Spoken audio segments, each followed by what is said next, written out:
सत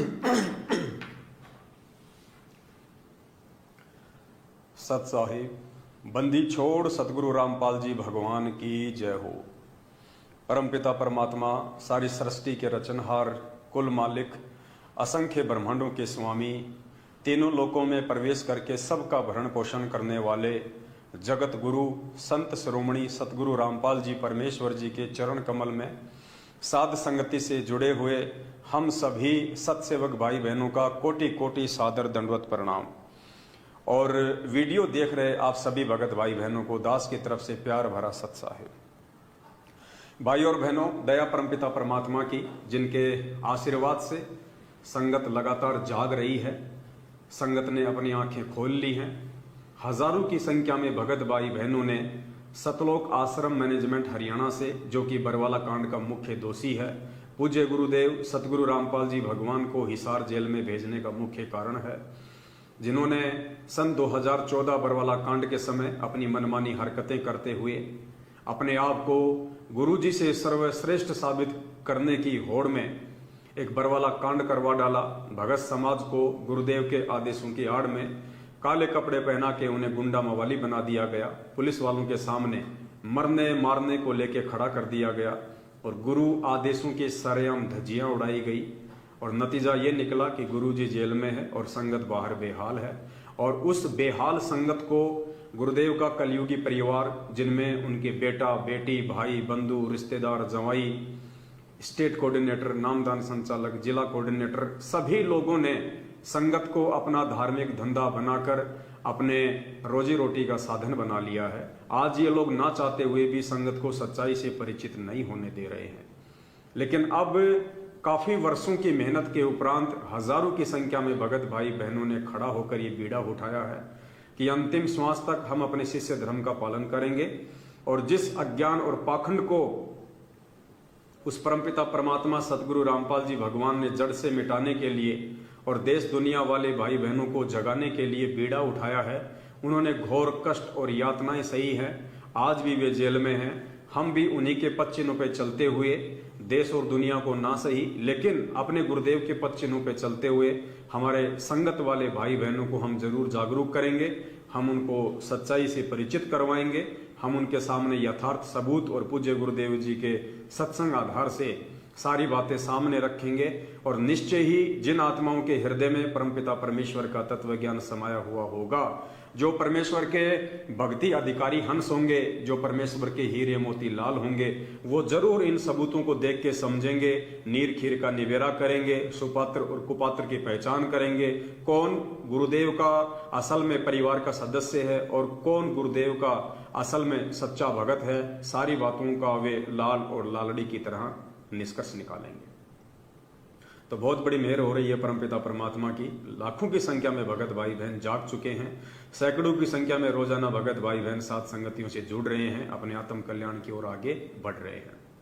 इसी दिशा में अब दिनांक 14 जून 2022 को जो कबीर प्रकट दिवस है, जिसे हम सत्सेवक भाई बहन नहीं मनाते हैं, क्योंकि हम सत्सेवक भाई बहनों को वास्तविकता का मालूम हो चुका है कि वास्तविक जो कबीर है वर्तमान में कलयुग की पिछली पीढ़ी में, वो कोई दाढ़ी मूंछ वाली फोटो नहीं है। वास्तविक कबीर, सच्चा कबीर, यथार्थ कबीर, जिंदा कबीर सतगुरु रामपाल जी भगवान स्वयं है। और यदि हमने किसी का प्रकट दिवस मनाना है तो 8 सितंबर के दिन अपने पूज्य गुरुदेव का ही प्रकट दिवस मनाना है, उनका ही सतगुरु दिवस मनाना है। एक कागज की फोटो का, जो कि गुरुदेव ने अपने सत्संगों में काल्पनिक घोषित कर दी है, फर्जी घोषित कर दी है, हाथ से बनाया हुआ चित्र घोषित कर दिया है। हम सत्सेवक उस फोटो का प्रकट दिवस मना के अपने गुरुदेव को दुखी नहीं करना चाहते हैं और ना हम दुखी करेंगे।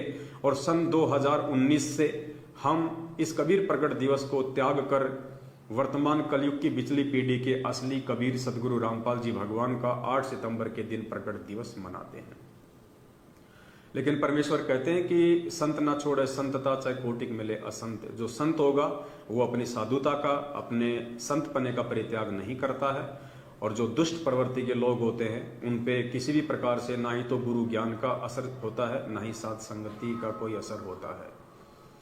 तो मेरे पीछे आप जो ये पीला पर्चा देख रहे हैं, ये 5 जून 2022 को अपनी उसी दुष्टता के तहत भगत समाज को वापस एक बार पुनः काल भगवान के भांग के नशे में सुलाने की दिशा की ओर प्रयासरत करते हुए सतलोक आश्रम मैनेजमेंट हरियाणा ने अर्थात पूज्य गुरुदेव सतगुरु रामपाल जी भगवान के कलयुगी परिवार वालों ने, स्टेट कोऑर्डिनेटरों ने निकाला है, ताकि संगत को एक बार पुनः जो है गुमराह किया जा सके।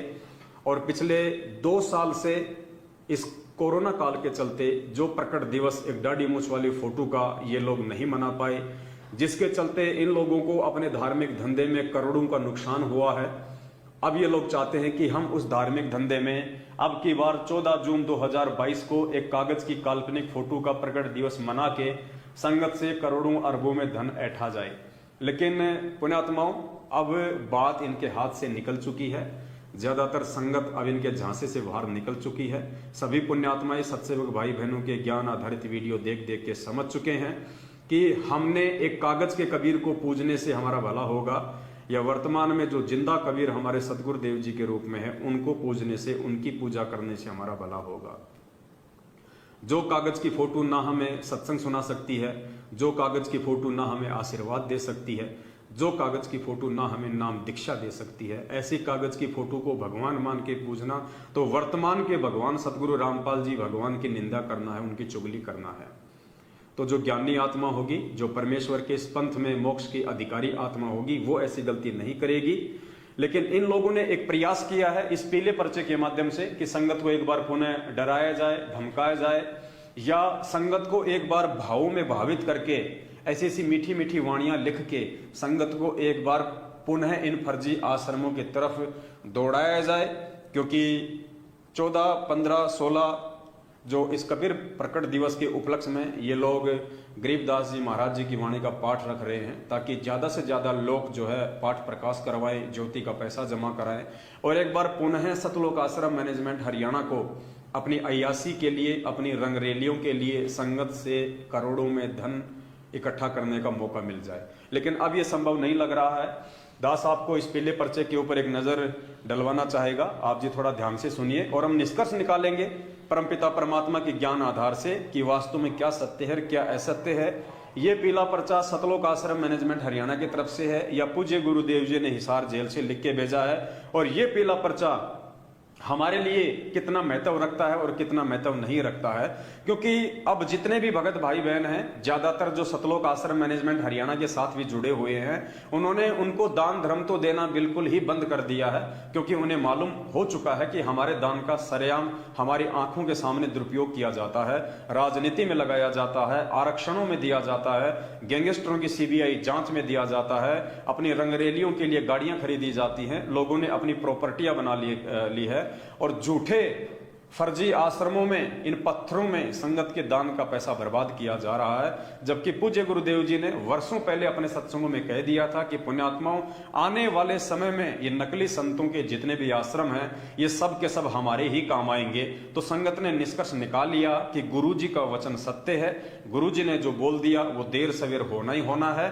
तो जब नकली संतों के इतने बड़े बड़े आश्रम जो हजारों बीघा जमीन में फैले हुए हैं, एक से एक अच्छे से अच्छे आश्रम बने हुए हैं, जब पूज्य गुरुदेव जी ने कह दिया कि आने वाले समय में ये आश्रम हमारे ही काम आएंगे, तो हम अपने दान का पैसा सतलोक आश्रम मैनेजमेंट हरियाणा जैसे कुपात्र संस्था को देके इन फर्जी आश्रमों में लगवा के, इन पत्थरों में लगवा के हम क्यों बर्बाद करें। तो जिनको अपने गुरु वचन के ऊपर विश्वास है, जिनको गुरु जी के सत्संग रूपी शब्दों पे विश्वास है, उन आत्माओं ने सतलोक आश्रम मैनेजमेंट हरियाणा को दान धर्म देना बंद कर दिया है। ये बात और है कि किन्हीं कारणों से ये लोग अभी भी सतलोक आश्रम मैनेजमेंट हरियाणा के साथ में मात्र शारीरिक रूप से जुड़े हुए हैं। धीरे धीरे परमात्मा उनको सद्बुद्धि देंगे, उनको हिम्मत देंगे। जहां वो आर्थिक रूप से इनसे दूर हुए हैं, ज्ञान आधार से सत्संगों के वीडियो देख के, परमेश्वर के सत्संगों पे विचार करके धीरे धीरे ये लोग शारीरिक रूप से भी सतलोक आश्रम मैनेजमेंट हरियाणा से पीछे हटेंगे, इतना हमें दृढ़ विश्वास है। तो आइए हम एक बार नजर डालते हैं दिनांक 5 जून 2022 को संगत में भेजे गए इस पीले पर्चे के ऊपर, और हम निष्कर्ष निकालेंगे कि ये पीला पर्चा संगत के लिए कितना लाभदायक है और कितना नुकसानदेह है। क्योंकि अब परमात्मा ने हमारे को यह तत्व ज्ञान देके नीर खीर का निवेरा करना सिखा दिया है।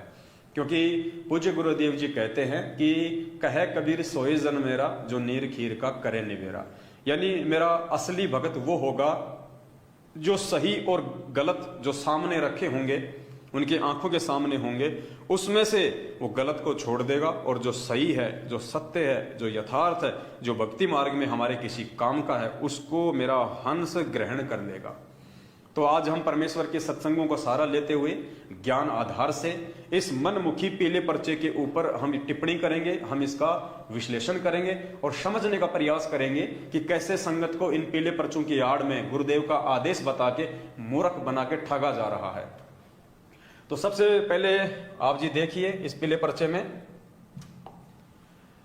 सत साहिब जयबंदी छोड़ की, और सबसे ऊपर पुण्यात्माओं हमें ध्यान देना है यहां पे क्या लिखा हुआ है, सतगुरुदेव की जय। क्या लिखा हुआ है? सतगुरुदेव की जय। पुण्यात्माओं, सतगुरु रामपाल जी भगवान पूर्ण परमात्मा है, इस बात में कोई मीन मेक नहीं है, कोई दो राय नहीं है। 8 सितंबर 1951 को वो परमात्मा गांव धनाना, जिला सोनीपत, हरियाणा की पावन भूमि पे प्रकट हुए। उसके बाद परमेश्वर ने सन 1988 तक एक आम व्यक्ति की लीला की, एक आम व्यक्ति की भूमिका की। 17 फरवरी 1988 को यही कबीर परमात्मा सतगुरु रामपाल जी भगवान अपनी वाणी के अनुसार कि 12वें पंथ में हम ही चल आवें और सब पंथों को मिटा के एक पंथ चलावें। तो आदरणीय गरीबदास जी महाराज जी के रूप में आके परमात्मा ने जो 12वां पंथ चलाया था, फिर आगे चल के उसी पंथ में 17 फरवरी 1988 को कि हम ही चल आवें और सब पंथों को मिटा के एक पंथ चलावें। तो ये कबीर परमात्मा सतगुरु रामपाल जी भगवान 8 सितंबर 1951 में भारतवर्ष की पावन भूमि पे प्रकट होके फिर अपनी वाणी के अनुसार 17 फरवरी 1988 को 17 फरवरी 1988 में ये परमात्मा 12वें पंथ में ज्वाइन हो गए। अपना एक मुंह बोला गुरु बनाया, जैसे उन्होंने काशी में रामानंद को अपना मुंह बोला गुरु बनाया था गुरु शिष्य परंपरा का निर्वाह करने के लिए, ठीक इसी प्रकार सतगुरु रामपाल जी भगवान ने 17 फरवरी 1988 को उसी लीला के तहत स्वामी राम देवानंद जी महाराज जी को, हालांकि स्वामी शब्द हमने उनके आगे नहीं लगाना है क्योंकि वो स्वामी हमारे नहीं है, हमारे स्वामी सतगुरु रामपाल जी भगवान है। लेकिन सतगुरु रामपाल जी भगवान ने चूंकि एक भगत की भूमिका की, हम लोगों को समझाने के लिए कि एक भगत के क्या लक्षण होते हैं, एक भगत के क्या गुण होते हैं, एक भगत का अपने पूज्य गुरुदेव जी के प्रति क्या भाव होता है, क्या श्रद्धा होती है, और एक भगत को अपने गुरुदेव को क्या मानना चाहिए, क्या समझना चाहिए। खाली अपने गुरुदेव को एक संत समझना चाहिए, खाली एक गुरु समझना चाहिए, एक महापुरुष समझना चाहिए, या फिर उनको परमात्मा समझना चाहिए। तो ये सारी भूमिकाएं निभाते हुए, परमेश्वर होते हुए भी आप और हमारी आंखें खोलने के लिए उन्होंने भगत की भूमिका भी की, उन्होंने दास की भूमिका भी की, उन्होंने एक आम व्यक्ति की भूमिका भी की, और आज वे परमेश्वर की भूमिका में तो है ही है। तो परमेश्वर ने हमें समझाने के लिए कि आपने अपने गुरुदेव को किस स्थान पर रखना है। यानी आज लाखों की संख्या में संगत वाले भाई बहन सतलोक आश्रम मैनेजमेंट हरियाणा को, जो मात्र सतगुरुदेव जी के आश्रम में नजदीक था, जिसमें से कुछ व्यक्ति गुरुदेव के परिवार से संबंधित हैं, केवल इन्हीं बातों को देखकर कि ये व्यक्ति तो सदा गुरुदेव के पास में रहा करता था, ये तो गुरुदेव के रिश्तेदार हैं, गुरुदेव के परिवार वाले हैं, खाली इन्हीं बातों को आधार बनाकर, ना कि ज्ञान को आधार बनाकर जिन लाखों की संख्या में आत्माओं ने इनकी कुसंगति की है, और उसी कुसंगति के तहत 14 जून 2022 को जो ये एक कागज की फोटो का प्रकट दिवस मनाने जा रहे हैं, उन आत्माओं के लिए आज का वीडियो विशेष है। इस पीले पर्चे में परमात्मा उन आत्माओं की आंखें खोलना चाहते हैं। यानी परमेश्वर ने एक भगत की भूमिका में डायरेक्ट परमात्मा को महत्व नहीं दिया, कबीर जी को महत्व नहीं दिया। सतगुरुदेव जी ने भी एक भगत की भूमिका में सबसे पहले यहां ये लिखकर कि सतगुरुदेव जी की जय, परमेश्वर ने सतगुरु को ही महत्व दिया है, परमात्मा ने सतगुरु को ही ऊंचा रखा है, परमात्मा ने सतगुरु को ही प्रथम स्थान पे रखा है, हमारी आंखें खोलने के लिए कि नालायकों तुम किसका प्रगट दिवस मनाने जा रहे हो।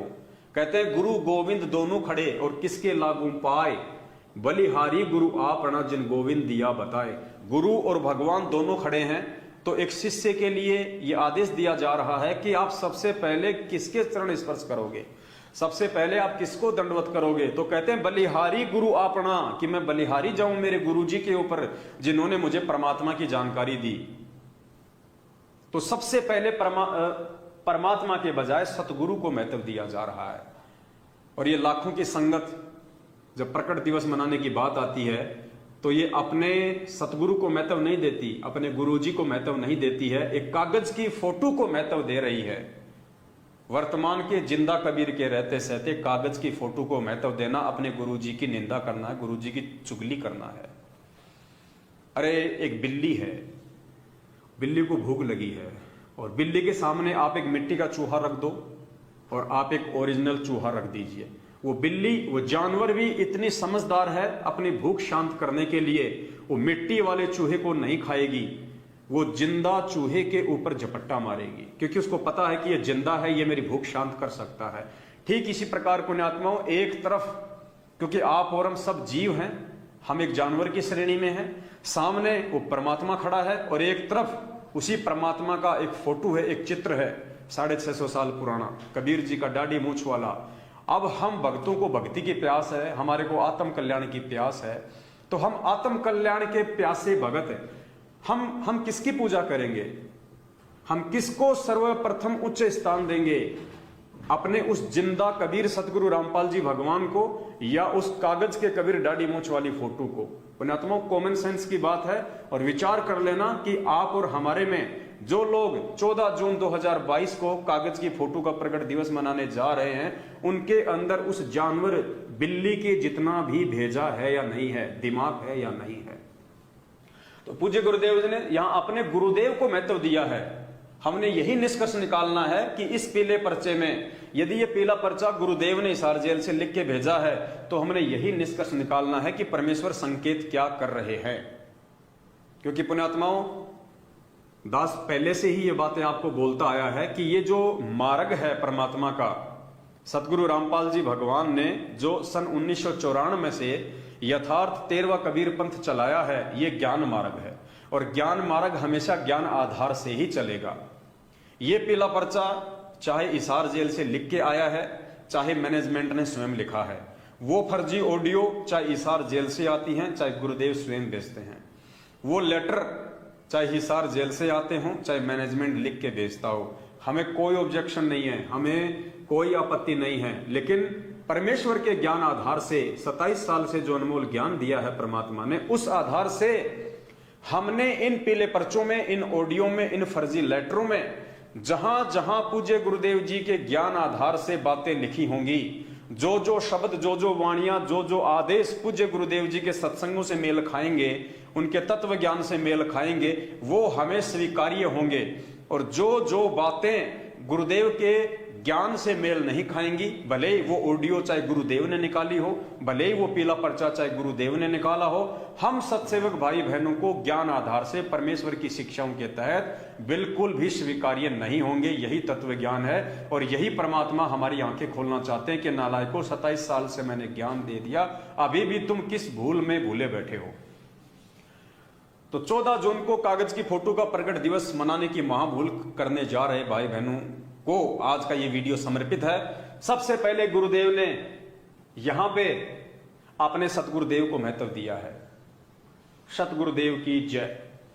उसके बाद में देखिए पुण्यात्मा, यहां लिखा हुआ है स्वामी राम देवानंद जी महाराज की जय। यहां भी परमात्मा ने कबीर जी को महत्व नहीं दिया, डायरेक्ट परमात्मा को महत्व नहीं दिया, उन्होंने अपने पूज्य गुरुदेव जी को ही महत्व दिया है। क्या लिखा है? स्वामी राम देवानंद गुरु महाराज की जय। यानी यहां भी उन्होंने अपने गुरु को महत्व दिया और नीचे भी उन्होंने अपने गुरु को ही महत्व दिया है। ध्यान से सुनिए, आज का वीडियो बहुत ज्यादा इंपॉर्टेंट है। अब परमात्मा ने दोनों को महत्व क्यों दिया? हर जगह परमात्मा अपने गुरुदेव को ही महत्व क्यों दे रहे हैं? क्योंकि परमात्मा ने सत्संगों में हजारों बार बताया कि इस कबीर परमेश्वर के यथार्थ भक्ति मार्ग में वो परमात्मा स्वयं ही गुरु की भूमिका करता है, वो परमात्मा स्वयं ही सतगुरु की भूमिका करता है। उस परमेश्वर के अलावा कोई भी व्यक्ति इन सत मंत्रों को दान करने का अधिकारी नहीं होता है। परमात्मा स्वयं ही आके इन मंत्रों को दान करता है। और वर्तमान में तो पिछली पीढ़ी है, ये तो मोक्ष मार्ग है। इस समय तो परमात्मा ने स्वयं ही आना है और स्वयं ही परमेश्वर आए हुए हैं। तो परमात्मा ने सत्संगों के माध्यम से भी हमारी आंखें खोली हुई है। और परमात्मा ने क्या बताया सत्संगों के माध्यम से कि गुरु और इष्ट में कोई अंतर नहीं होता है। और जो व्यक्ति गुरु और इष्ट में अंतर समझता है उस व्यक्ति को बिल्कुल भी ज्ञान नहीं होता है। तो पुण्यात्माओं, आप जी सुनिए ध्यानपूर्वक परमपिता परमेश्वर जी का ये सत्संग कि परमेश्वर ने हमें क्या निर्देशित किया हुआ है। परमेश्वर कहते हैं, मालिक ने हमें इस सत्संग में बताया है कि गुरु और इष्ट में कोई अंतर नहीं होता है। तो सुनिए आप परमपिता परमेश्वर का ये अनमोल सत्संग।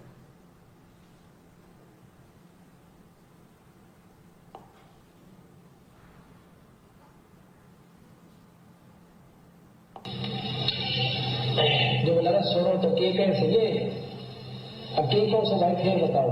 अब ये ऐसे काल हमारा छोरा उग्रवादियों ने पकड़ लिया था और आपकी दया का बचा महाराज, आप ले आए बचा के, मैं की तो बचाया। आप गए थे महाराज जी, छोरे में खोल के लाए और में कर बोला सतगुरु थे, सतगुरु बंदी छोड़ कहने लगे, गुरु जी कहने लगे ये कबीर साहब थे गरीबदास जी, मैं तो उठ के बिना बैठा करता, मैं कित के लाऊं था। बोला नो ना बकावा, क्योंकि महाराज कहते हैं जो गुरु मानस कर जानते हुए लड़केंगे अंध और महादुखी संसार में फिर आ गए के फन। ईश्वर में और गुरु में और इष्ट में कोई अंतर नहीं होता, क्योंकि ये महाराज के देही को सतगुरु कहें, ये सर्वधूतर ज्ञान। अगर इस शरीर को आप सतगुरु मानते हैं और चार दागावनी जाको सतगुरु जान। तो पूज्य गुरुदेव जी ने अपने इस सत्संग में स्पष्ट कर दिया है कि गुरु में, इष्ट देव में और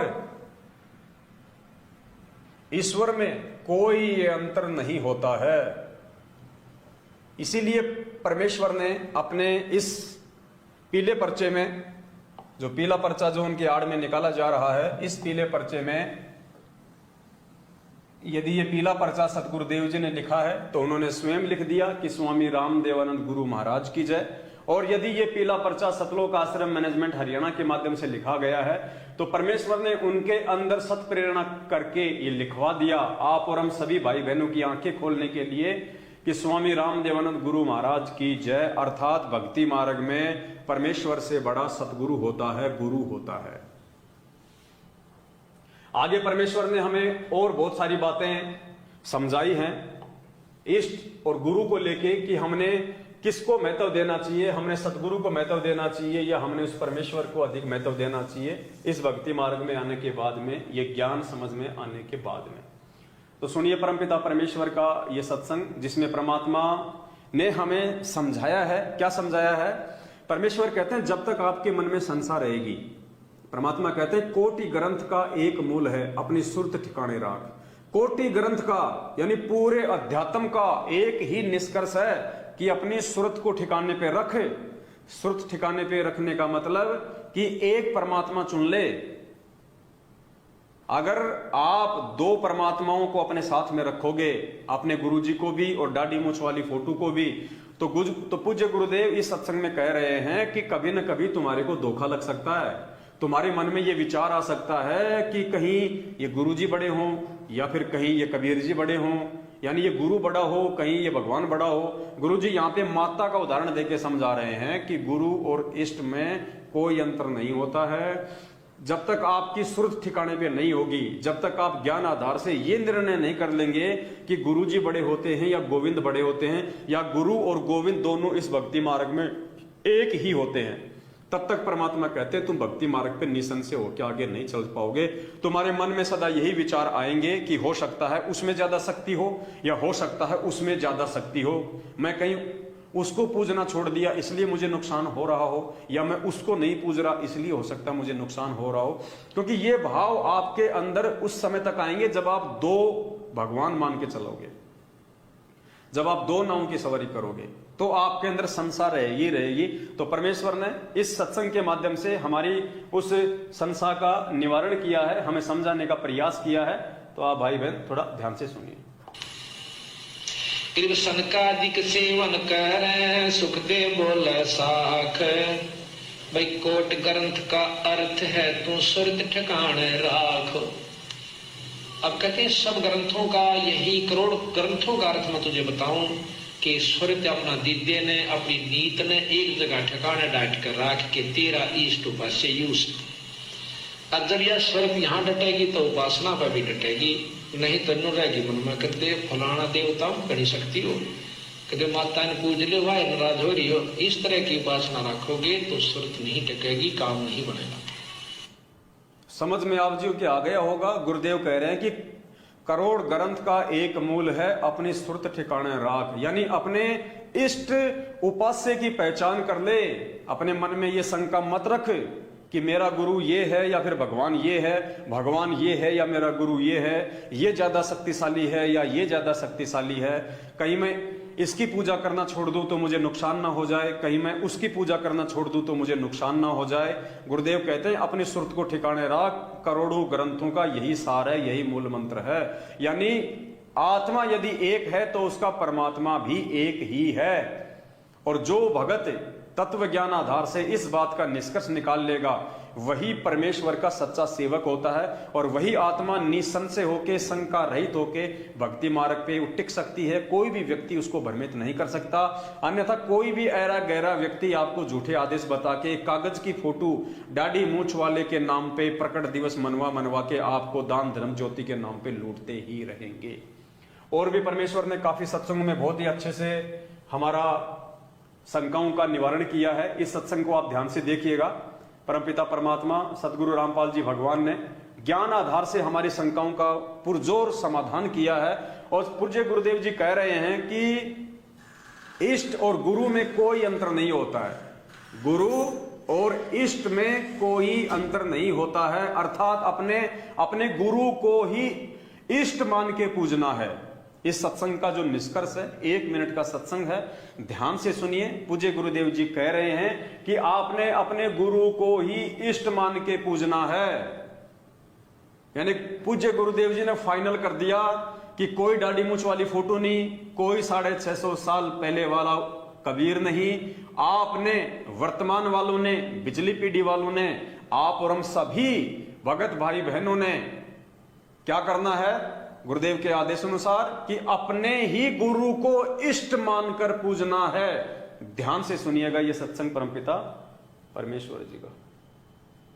एक पति को छोड़कर आन में आस्था रखने वाली पत्नी को व्यभिचारिणी कहती है। तो अपने ही पति से हर इच्छा पूरी हो उसी को पति भर्ता कहते। तो हम जब पति भर्ता पद पर आ जाएंगे तो परमात्मा कहते हैं पति भर्ता जमी पर जो जो धर है पावे, समर्थ झाड़ू देते है ना काटा लग जावे। ऐसा भक्त जब अपने एक इष्ट पूर्ण परमात्मा पर अपने ही गुरु को इष्ट रूप में मानकर जब अपने जीवन रूपी सफर में प्रस्थान करता है रास्ते पर, तो परमात्मा उस जीवन रूपी सफर के पाप कर्म रूपी कांटों को बुहारना शुरू कर देता, उसके दुखों को खत्म करना शुरू कर देता है। झाड़ू देता चलता है कि मेरी प्यारी आत्मा का कांटा ना लग जाए। तो पूज्य गुरुदेव जी ने स्पष्ट कर दिया कि जो आत्मा अपने ही गुरु को इष्ट मान के भक्ति मार्ग पे पूजती है, उसी आत्मा के परमात्मा और प्रारब्ध के संकट वो काटे साफ करता है। और पुण्यात्माओं, यही कारण है पिछले 7 वर्षों से हजारों की संख्या में सत्सेवक भाई बहन हो चुके हैं। किसी भी सत्सेवक भाई बहन को परमेश्वर कांटा तक नहीं लगने दे रहे। किसी के घर में कोई अकाल मृत्यु नहीं है। और दूसरी तरफ एक आत्मा के 2 पति मानकर व्यभिचारिणी भक्ति कर रहे सतलोक आश्रम मैनेजमेंट हरियाणा वाले, जो अपने पूज्य गुरुदेव भगवान को छोड़ के, अपने गुरुदेव को कबीर परमेश्वर ना मान के, एक कागज की फोटो को कबीर परमात्मा मान के उनको भोग लगाते हैं, उनको भगवान मानते हैं, अपने गुरुदेव की निंदा करते हैं। ये गुरुदेव की निंदा में ही आता है। जो व्यक्ति अपने गुरुदेव को भगवान ना मान के, उनको भोग ना लगा के, उन्हीं की आंखों के सामने उन्हीं के द्वारा बताई गई एक काल्पनिक फोटो, हाथ से छपी हुई फोटो को भगवान मान के, उसके आगे हलवे राम का, खीर राम का भोग लगा के, भोग की आरती करके वो अपने गुरुदेव को गालियां देते हैं, अपने गुरुदेव की निंदा चुगली करते हैं। ये सूक्ष्म चाल होती है काल भगवान की। तो परमात्मा कहते हैं ऐसी आत्मा जो अपने दो दो पति समझती है, वो व्यभिचारिणी भक्ति कर रही होती है, वो वेश्या भक्ति कर रही होती है।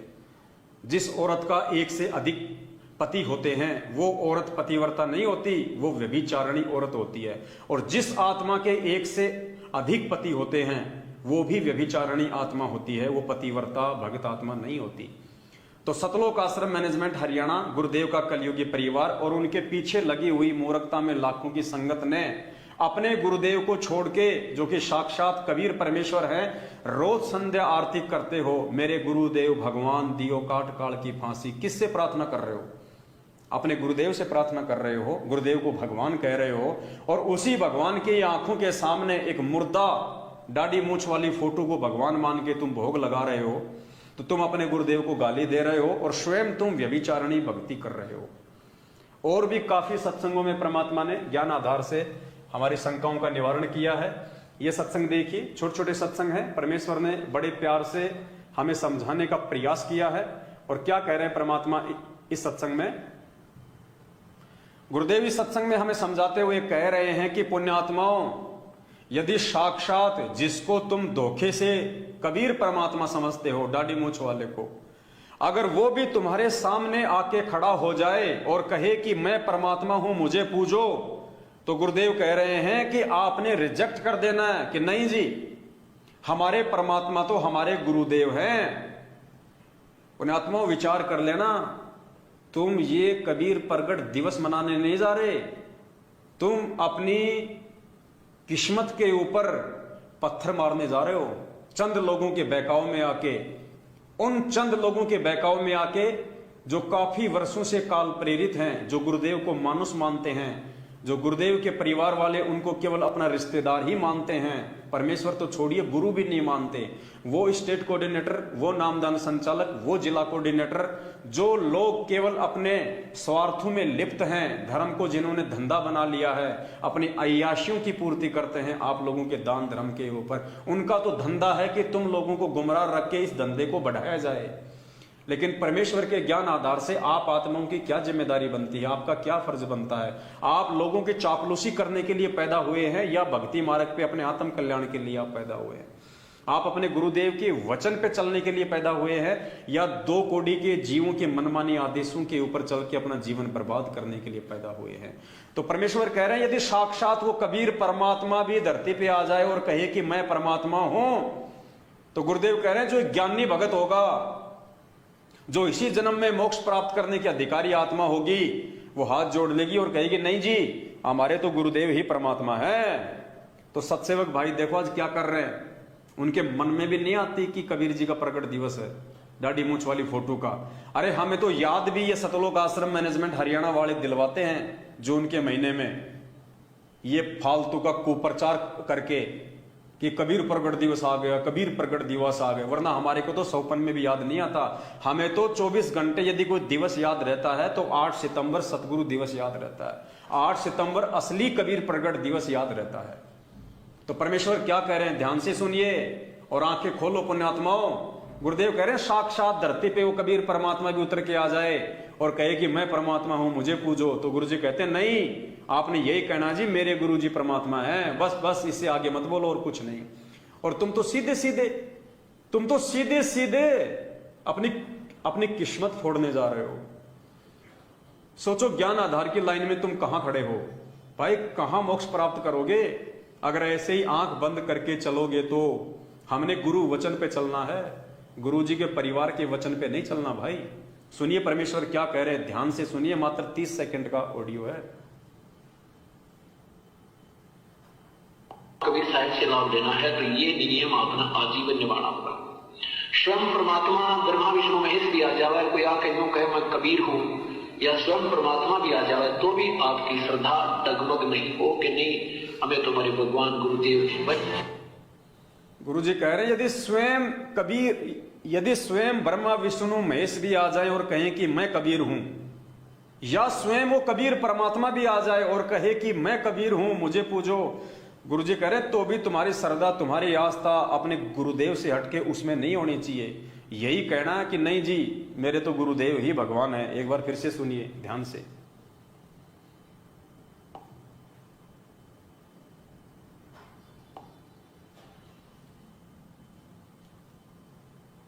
कबीर साहिब से लाभ लेना है तो ये नियम अपना आजीवन निभाना होगा।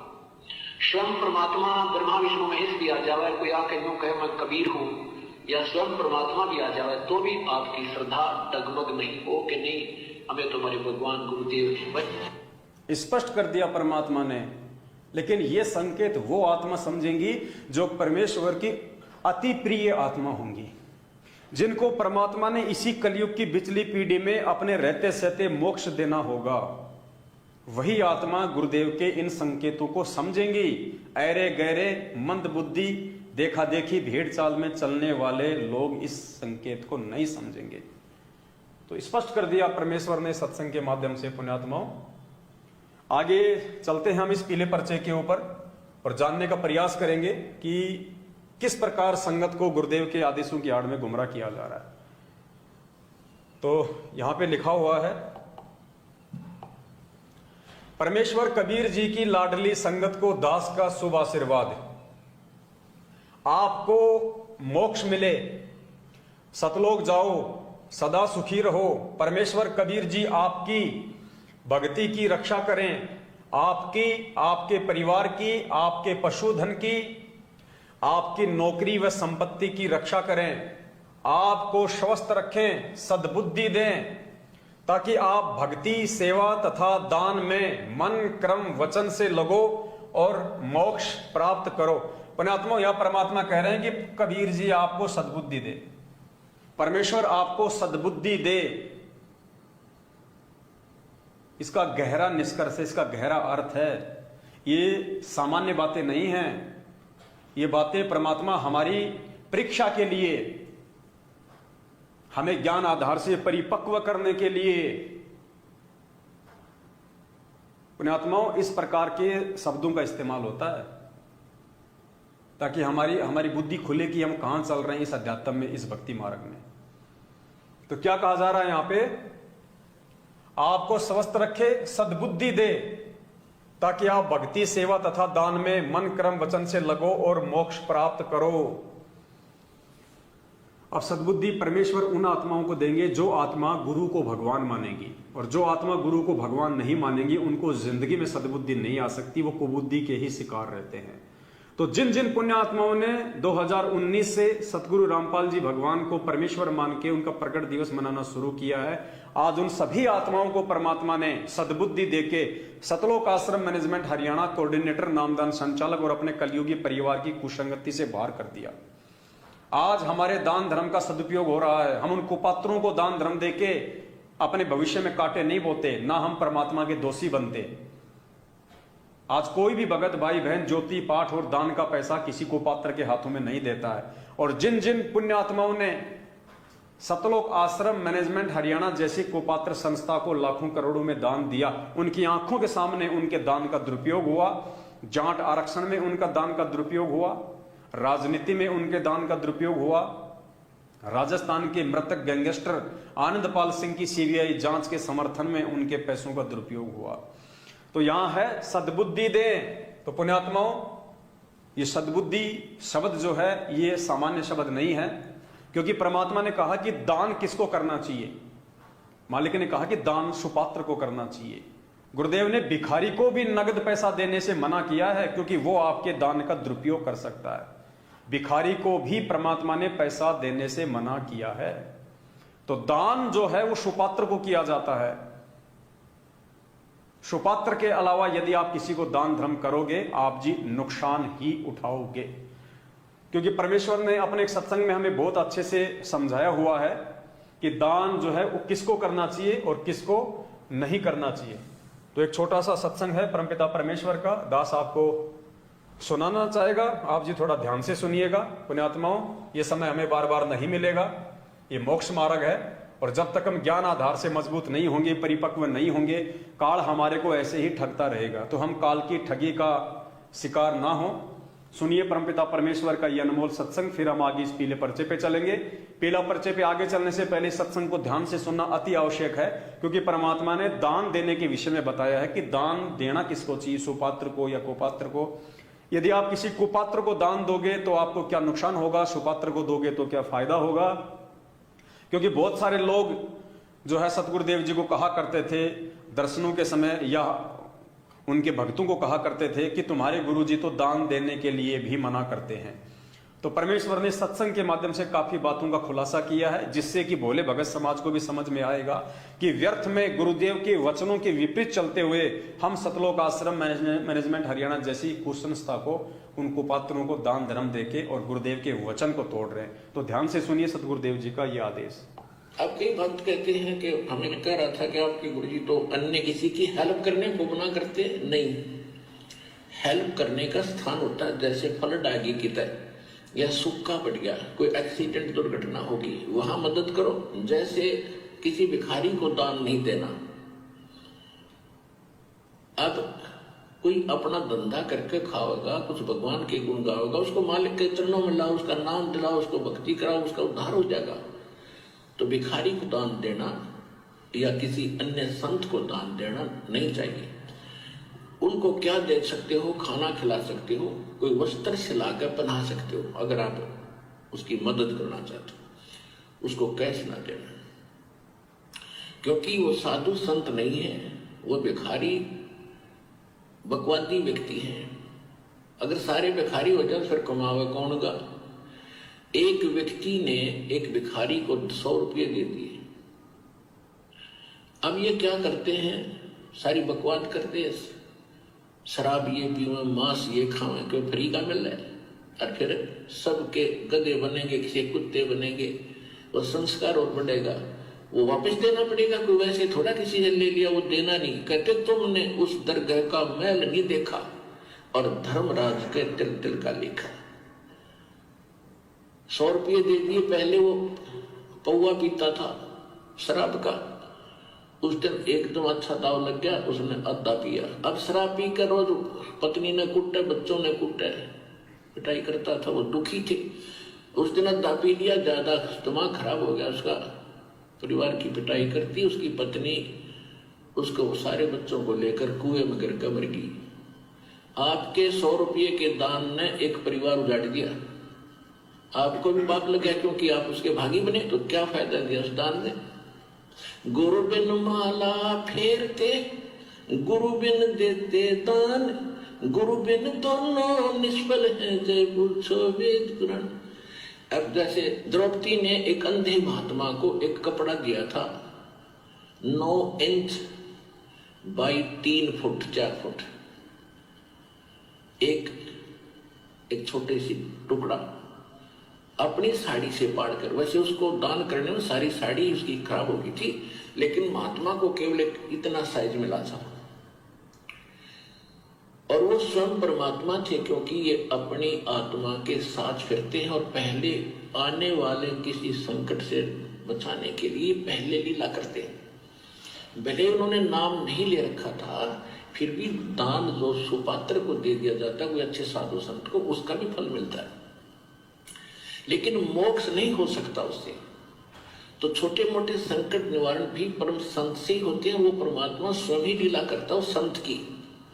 इसलिए साधु संतों जब तक महिमा बनी रही, वो स्वयं कर जाता था 2-4 जगह, और फिर सब किन्ना टूक मिले जाते जो लाल कपड़े पहन के फिरते थे, अब ये साधु एक जैसे ही होंगे, क्योंकि वो भी साधु भी तो उसी की आत्मा है भगवान की। तो उनके लिए तड़प रहे, लेकिन रास्ता मिल नहीं रहा, बताते हैं तो वो मान नहीं रहे, तो बच्चे हैं उसके। तो सभी के लिए परमात्मा समदृष्टि है, सभी का लाभ, सबके दुखों से बचाने की चेष्टा करता है। तो परमात्मा ने सत्संग में स्पष्ट कर दिया है कि आपके द्वारा कुपात्र को दिया गया वो 100 रुपए उस भिखारी को एक परिवार के उजड़ने का कारण बन गया। वो परिवार तो उजड़ा सो उजड़ा, उस परिवार के उजड़ने में आपके दान का जो सहयोग है उसके चलते आप भी दोषी बने। तो पुण्यात्माओं, आंख बंद करके आपने जो करोड़ों में दान पिछले वर्षों से सतलोक आश्रम मैनेजमेंट हरियाणा को दिया, उस सतलोक आश्रम मैनेजमेंट हरियाणा ने वो दान हरियाणा के जाट आरक्षण में दिया 16 लाख रुपए। वो तो खाली एक छोटा सा वीडियो हमारे हाथ लगा है, बाकी तो पता नहीं करोड़ों में दान दिया इन्होंने, सिर्फ अपनी जाति के चलते। क्योंकि ये भी जाट और आरक्षण भी जाटों का, क्योंकि ये भगत तो है नहीं मैनेजमेंट वाले, और सारे के सारे 90% ये जाट समाज के लोग हैं सतलोक आश्रम मैनेजमेंट हरियाणा में। तो जातिवाद का जहर इनके अंदर कूट कूट के भरा हुआ है। दास ने आपको काफी वीडियो पहले दिखा दिए हैं। तो अपनी बिरादरी वालों के प्रति रहम दर्शाते हुए, गुरुदेव के वचन को तार तार करते हुए, संगत की तरफ ना देखते हुए उनके दान का करोड़ों रुपया इन्होंने 2018 में हरियाणा के जाट आरक्षण के समय उन जाटों को दिया, उनको पात्रों को दिया, जिसका नतीजा आज ये संगत भुगत रही है। वो जाट उस पैसे का क्या करेंगे? भंडारे तो करने से रही, वो हुक्का पिएंगे, शराब पिएंगे, बीड़ी पिएंगे, सुल्फा पिएंगे, गांजा पिएंगे, राजनीति में लगाएंगे, उल्टे सीधे काम करेंगे। अब उसी रेशियो में पूरे भगत समाज को, जिन्होंने इन कुपात्रों को दान दिया था, देखा देखी में आंख बंद करके उन सबको परिणाम भोगने पड़ेंगे। और ज्यादातर संगत परिणाम भोग भी रही है। आए दिन संगत में सतनामी और सारनामी लोग एक्सीडेंट में बेमौत मर रहे हैं, अकाल मौत मर रहे हैं। ये उन्हीं सब परिणामों का नतीजा है जो आपने आंख बंद करके इनको पात्रों को दान दिया, अपने गुरुदेव की मर्यादा तोड़ी, गुरुदेव का वचन तोड़ा। तो भुगतना भी आपने ही पड़ेगा, सत्सेवक नहीं भुगतेंगे। क्योंकि सत्सेवक जो भी दान करते हैं सोच समझ के करते हैं। सत्सेवक किसी भी दाढ़ी मूंछ वाली फोटो को परमात्मा नहीं मानते हैं। सत्संग केवल अपने गुरु जी को ही परमात्मा मानते हैं। आगे चलिए, पीले पेज में क्या लिखा हुआ है। आज हमें जो अनमोल ज्ञान, अध्यात्म का सत्य ज्ञान यानी तत्व ज्ञान, सच्ची साधना, सच्चे भगवान का ज्ञान मिला है, यह उपकार स्वयं सत्य पुरुष कबीर जी ने अपने ऊपर किया है। पुण्यात्माओं, पॉइंट पे ध्यान देना। यानी आज जो हमें यथार्थ ज्ञान मिला है, जो सत्य ज्ञान मिला है, जो मोक्ष का मार्ग मिला है, ये क्या लिखा जा रहा है? यह उपकार स्वयं सत्य पुरुष कबीर जी ने अपने ऊपर किया है। तो पुण्यात्माओं, आज हमारे को ज्ञान दिया किसने? आज हमारे को सत्संग सुनाई किसने? आज हमारे लिए ज्ञान गंगा पुस्तक लिखी किसने? आज हमारे गुरुदेव कौन? ये ज्ञान देने वाला कौन? तो फिर ये कौन है? फिर ये कबीर। ये कबीर फिर कौन हुआ? यह उपकार स्वयं सत्य पुरुष कबीर जी ने अपने ऊपर किया है।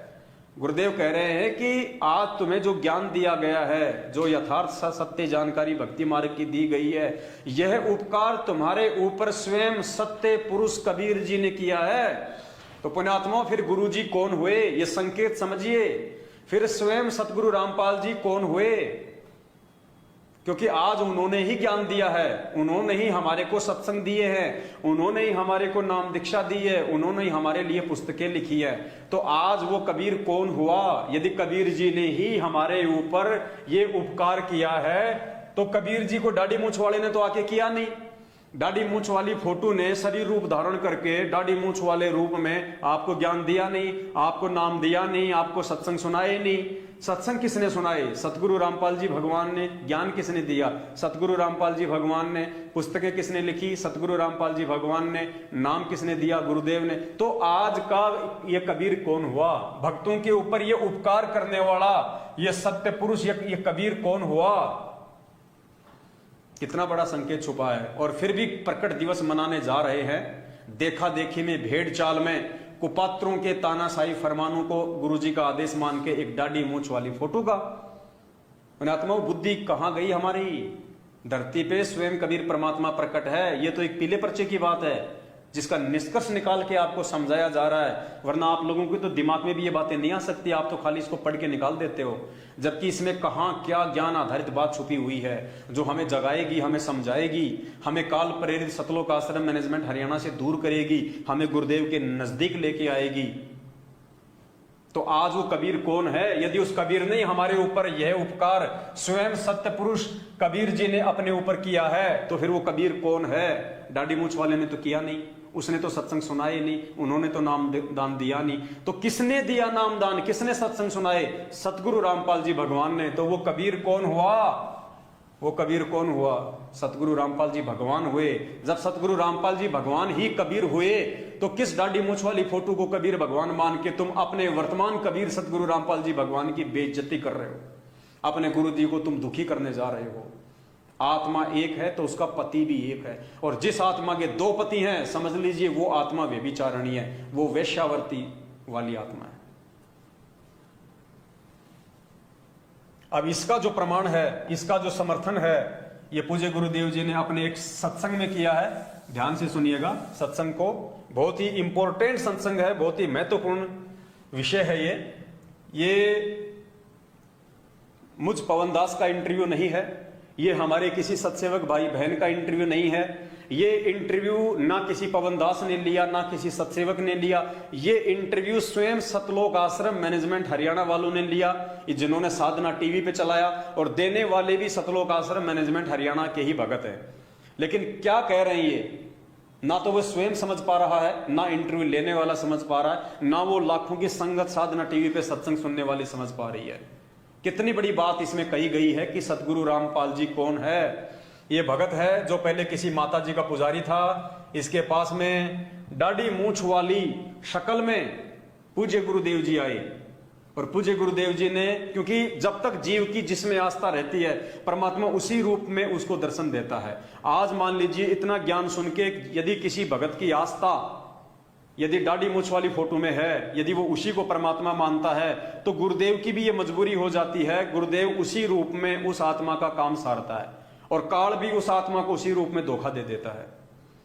लेकिन जो अपने गुरु जी को ही परमात्मा मान लेगा, पुण्यात्मा, सौपन में भी दाढ़ी मूछ वाला आपके सामने नहीं आएगा। सौपन में भी काल आपको भ्रमित नहीं कर सकता, वो काल्पनिक दाढ़ी मूछ वाले कबीर का रूप बना के। तो ये भाई क्या कह रहा है अपने इंटरव्यू में, आप जी इसको ध्यान से सुनिएगा और फिर विचार करना पुण्यात्माओं, आप किस गफलत में सो रहे हो, आप कहां सो रहे हो, ध्यान से सुनना। इसमें यह कह रहा है कि जब वो दाढ़ी मूछ वाला जो कबीर जी है सौपन में मेरे सामने आया, और उन्होंने कहा कि तुम बरवाला में आ जाना और नाम दीक्षा ले लेना, तो इस भाई ने कहा कि जी बरवाला में तो रामपाल जी रहते हैं। तो दाढ़ी मूछ वाले ने कहा कि वो रामपाल मैं ही हूं। ध्यान से सुनिए और आंख खोलो पुण्यात्माओं, कहां एक कागज के टुकड़े का इन फर्जी आश्रमों में जा जाके और प्रकट दिवस मना के अपने गुरुदेव भगवान को, वर्तमान के जिंदा कबीर सतगुरु रामपाल जी भगवान को दुखी कर रहे हो। ये सतलोक जाने का फिर रास्ता नहीं बनेगा आपका, आप तो अंधकार की तरफ जा रहे हो। आत्मा का पति एक है। सब आए लेने के लिए, तो मैंने देखा स्पष्ट रूप से, तो मैंने कहा ये कौन है? तो मैंने उनसे पूछा कि आप कौन है?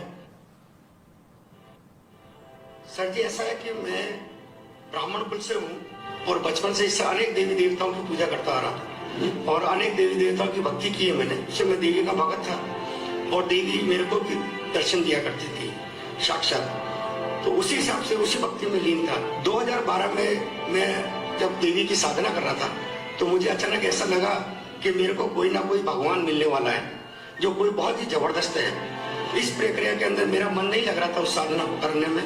तो 2012 के बाद में दिसंबर के अंदर मेरे को एक मेरा मित्र था, उसने ज्ञान गंगा पुस्तक लाकर मेरे को दी। उस समय वो गुरु जी को, संत रामपाल जी महाराज जी को बहुत गाली दे रहा था। तो मैंने उससे पूछा, भैया आप गाली क्यों दे रहे हो संत जी को?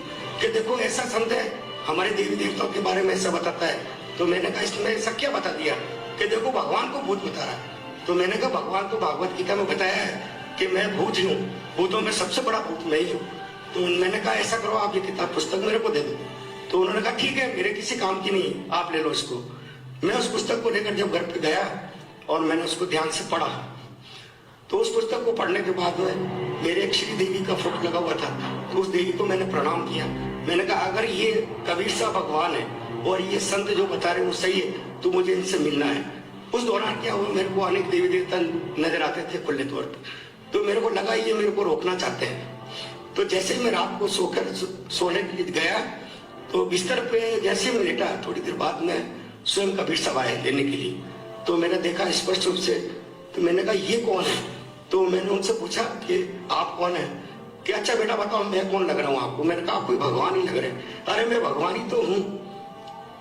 मैंने बहुत ध्यान से देखा कबीर साहब के गोल्डन कलर के हेयर, सुनहरे बाल और रक्त वर्ण का, और वो जीवा से नहीं बोल रहे, ध्वनि से उनसे बात हो रही थी मेरी। तो मैंने उनसे थोड़ा प्रश्न पूछना चाहा। मैंने कहा, उन्होंने मेरे को टोपी उतार के मेरे को बताया कि मेरे को ये 2 गुप्त मंत्र हैं, तत्व और सत मेरे को दे दो। तो मैंने कहा परमात्मा, ये अगर आप परमात्मा है तो ये मेरे पास नहीं है कि मेरे पास है। आप ऐसा करो बरवाला आ जाना। तो मैंने कहा बरवाला में तो रामपाल जी रहते हैं। तो उन्होंने मेरे को बताया कि मैं ही रामपाल हूँ और आप वहां पर आ जाओ। मैंने कहा ठीक है। जाते जाते उन्होंने मेरे से कहा कि देर मत करना, बहुत तेजी से समय निकल रहा बेटा, तुरंत चले आओ। भगत जी ने कहा कि बरवाला में तो रामपाल जी रहते हैं। तो उन्होंने कहा कि मैं ही रामपाल हूं और देर मत करना, जल्दी आ जाना। पुण्यात्माओं, ये इंटरव्यू आप लोग रात दिन साधना टीवी चैनल पे देखते हो। ये मैनेजमेंट वाले इंटरव्यू लेने वाले, आप लोग देने वाले, फिर भी आप लोगों को समझ में नहीं आ रहा कि कौन है कबीर वास्तव में, परमात्मा कौन है धरती पे। फिर भी आप एक दाढ़ी मूंछ वाली फोटो का प्रकट दिवस मना के अपने ही गुरुदेव को दुखी कर रहे हो आप। पुण्यात्माओं, ये सतलोक जाने का रास्ता नहीं बन रहा आपका। अभी भी वक्त है, संभल जाओ, सुधर जाओ, ज्ञान आधार से साथ संगतियों से जुड़ जाओ, सत्सेवक भाई बहनों की संगति कर लो, अपने पूज्य गुरुदेव जी को भोग लगा के कबीर परमात्मा मान के उनको, उस रूठे हुए गुरु को प्रसन्न करो। परमात्मा कहते हैं, इन बातां के पाइए कर सतगुरु नजर निहाल, राजी कर सतगुरु रूठेनु। ये 2014 बरवाला कांड के बाद और ये कागज की फोटोओं का प्रकट दिवस मना मना के उनको भोग लगा लगा के तुमने उस जिंदा कबीर सतगुरु रामपाल जी भगवान को जो दुखी कर रखा है। अगर सतलोक चाहिए, अगर मोक्ष चाहिए, अगर इस लोक में सुख शांति चाहिए तो उनको सुखी करो, उनको राजी करो, वरना तुम्हारी बैटरी चल रही है, भक्ति नहीं चल रही। और जिस दिन वो बैटरी समाप्त होगी, आए दिन संगत में जो सतनामी और सारनामी लोग बेमौत मर रहे हैं, वो हसर तुम्हारा होगा एक दिन, कोई बचाने नहीं आएगा, क्योंकि तुमने वो कर्म किए नहीं जिन कर्मों के करने से सतगुरु जो है प्रसन्न हो। तो आपकी आंखों के सामने ये इंटरव्यू था, उसके बाद भी आपको समझ में आवे या ना आवे, ये तो पुण्यात्मा आपके अपने संस्कारों के ऊपर है, इसमें हम कुछ नहीं कर सकते। तो चलो हम आगे इसमें आगे बढ़ते हैं। वे कबीर, वे परमेश्वर सन 1398 यानी विक्रम संवत 1455 में जेठ मास की पूनम को सुबह ब्रह्म मुहूर्त में सूर्य उदय होने से 1.5 घंटा पहले काशी बनारस शहर में कमल के फूल पर लहरतारा तालाब में सत्यलोक से चलकर आकर शिशु रूप में विराजमान हुए थे। पुण्यात्माओं, यहां क्या कहा जा रहा है, ध्यान से देखना, सेंटेंस को समझना। क्या कहा जा रहा है यहां पे, यानी सुबह सुबह ब्रह्म मुहूर्त में काशी शहर में लहरतारा तालाब में सत्यलोक से चलकर शिशु रूप में विराजमान हुए थे। पुण्यात्माओं, ये थे शब्द है यहां पे, थे है नहीं है। वो 650 साल पहले परमात्मा थे, वो दाढ़ी मूंछ वाले जिस रूप में आए थे, जिसका आज आप प्रकट दिवस मना रहे हो, परमात्मा कहते हैं वो विराजमान हुए थे। यानी जिसको आप आज कबीर मान रहे हो, दाढ़ी मूंछ वाली फोटो को, उस रूप में वो कबीर परमात्मा 650 साल पहले आए थे। अगर उस समय आप उनको भगवान मान के भोग लगाते, उनका प्रकट दिवस मनाते, तब तो आपकी वाहवाही थी, तब तो आप सतलोक जाने के अधिकारी बनते। लेकिन उस समय तो आपने ये कह के रिजेक्ट कर दिया कि ये तो एक विधवा ब्राह्मणी ने जन्म देके शर्म के मारे छोड़ दिया, ये तो जुलाही का बेटा है, ये तो नीरू का बेटा है, दानकों की बस्ती में रहता है, ये काहे का कबीर है, अपने आप को पाखंडी ये परमात्मा कहता है। उस समय तो ये कह रहे थे, और आज उस फोटो को भगवान मान के तुम सतलोक का वीजा लेना चाहते हो। जिंदगी में नहीं मिलेगा। सतलोक का वीजा तो वो देगा जो आज जिंदा रूप में धरती पे बैठा है, जो ठप्पा लगाता है, ठप्पा, वो सतगुरु रामपाल जी भगवान बनाएगा वीजा। तो वो तो विराजमान थे, यानी 650 साल पहले था वो कबीर, आज नहीं है। आज तो सतगुरु रामपाल जी भगवान है। आगे बढ़िए, आगे परमेश्वर कह रहे हैं,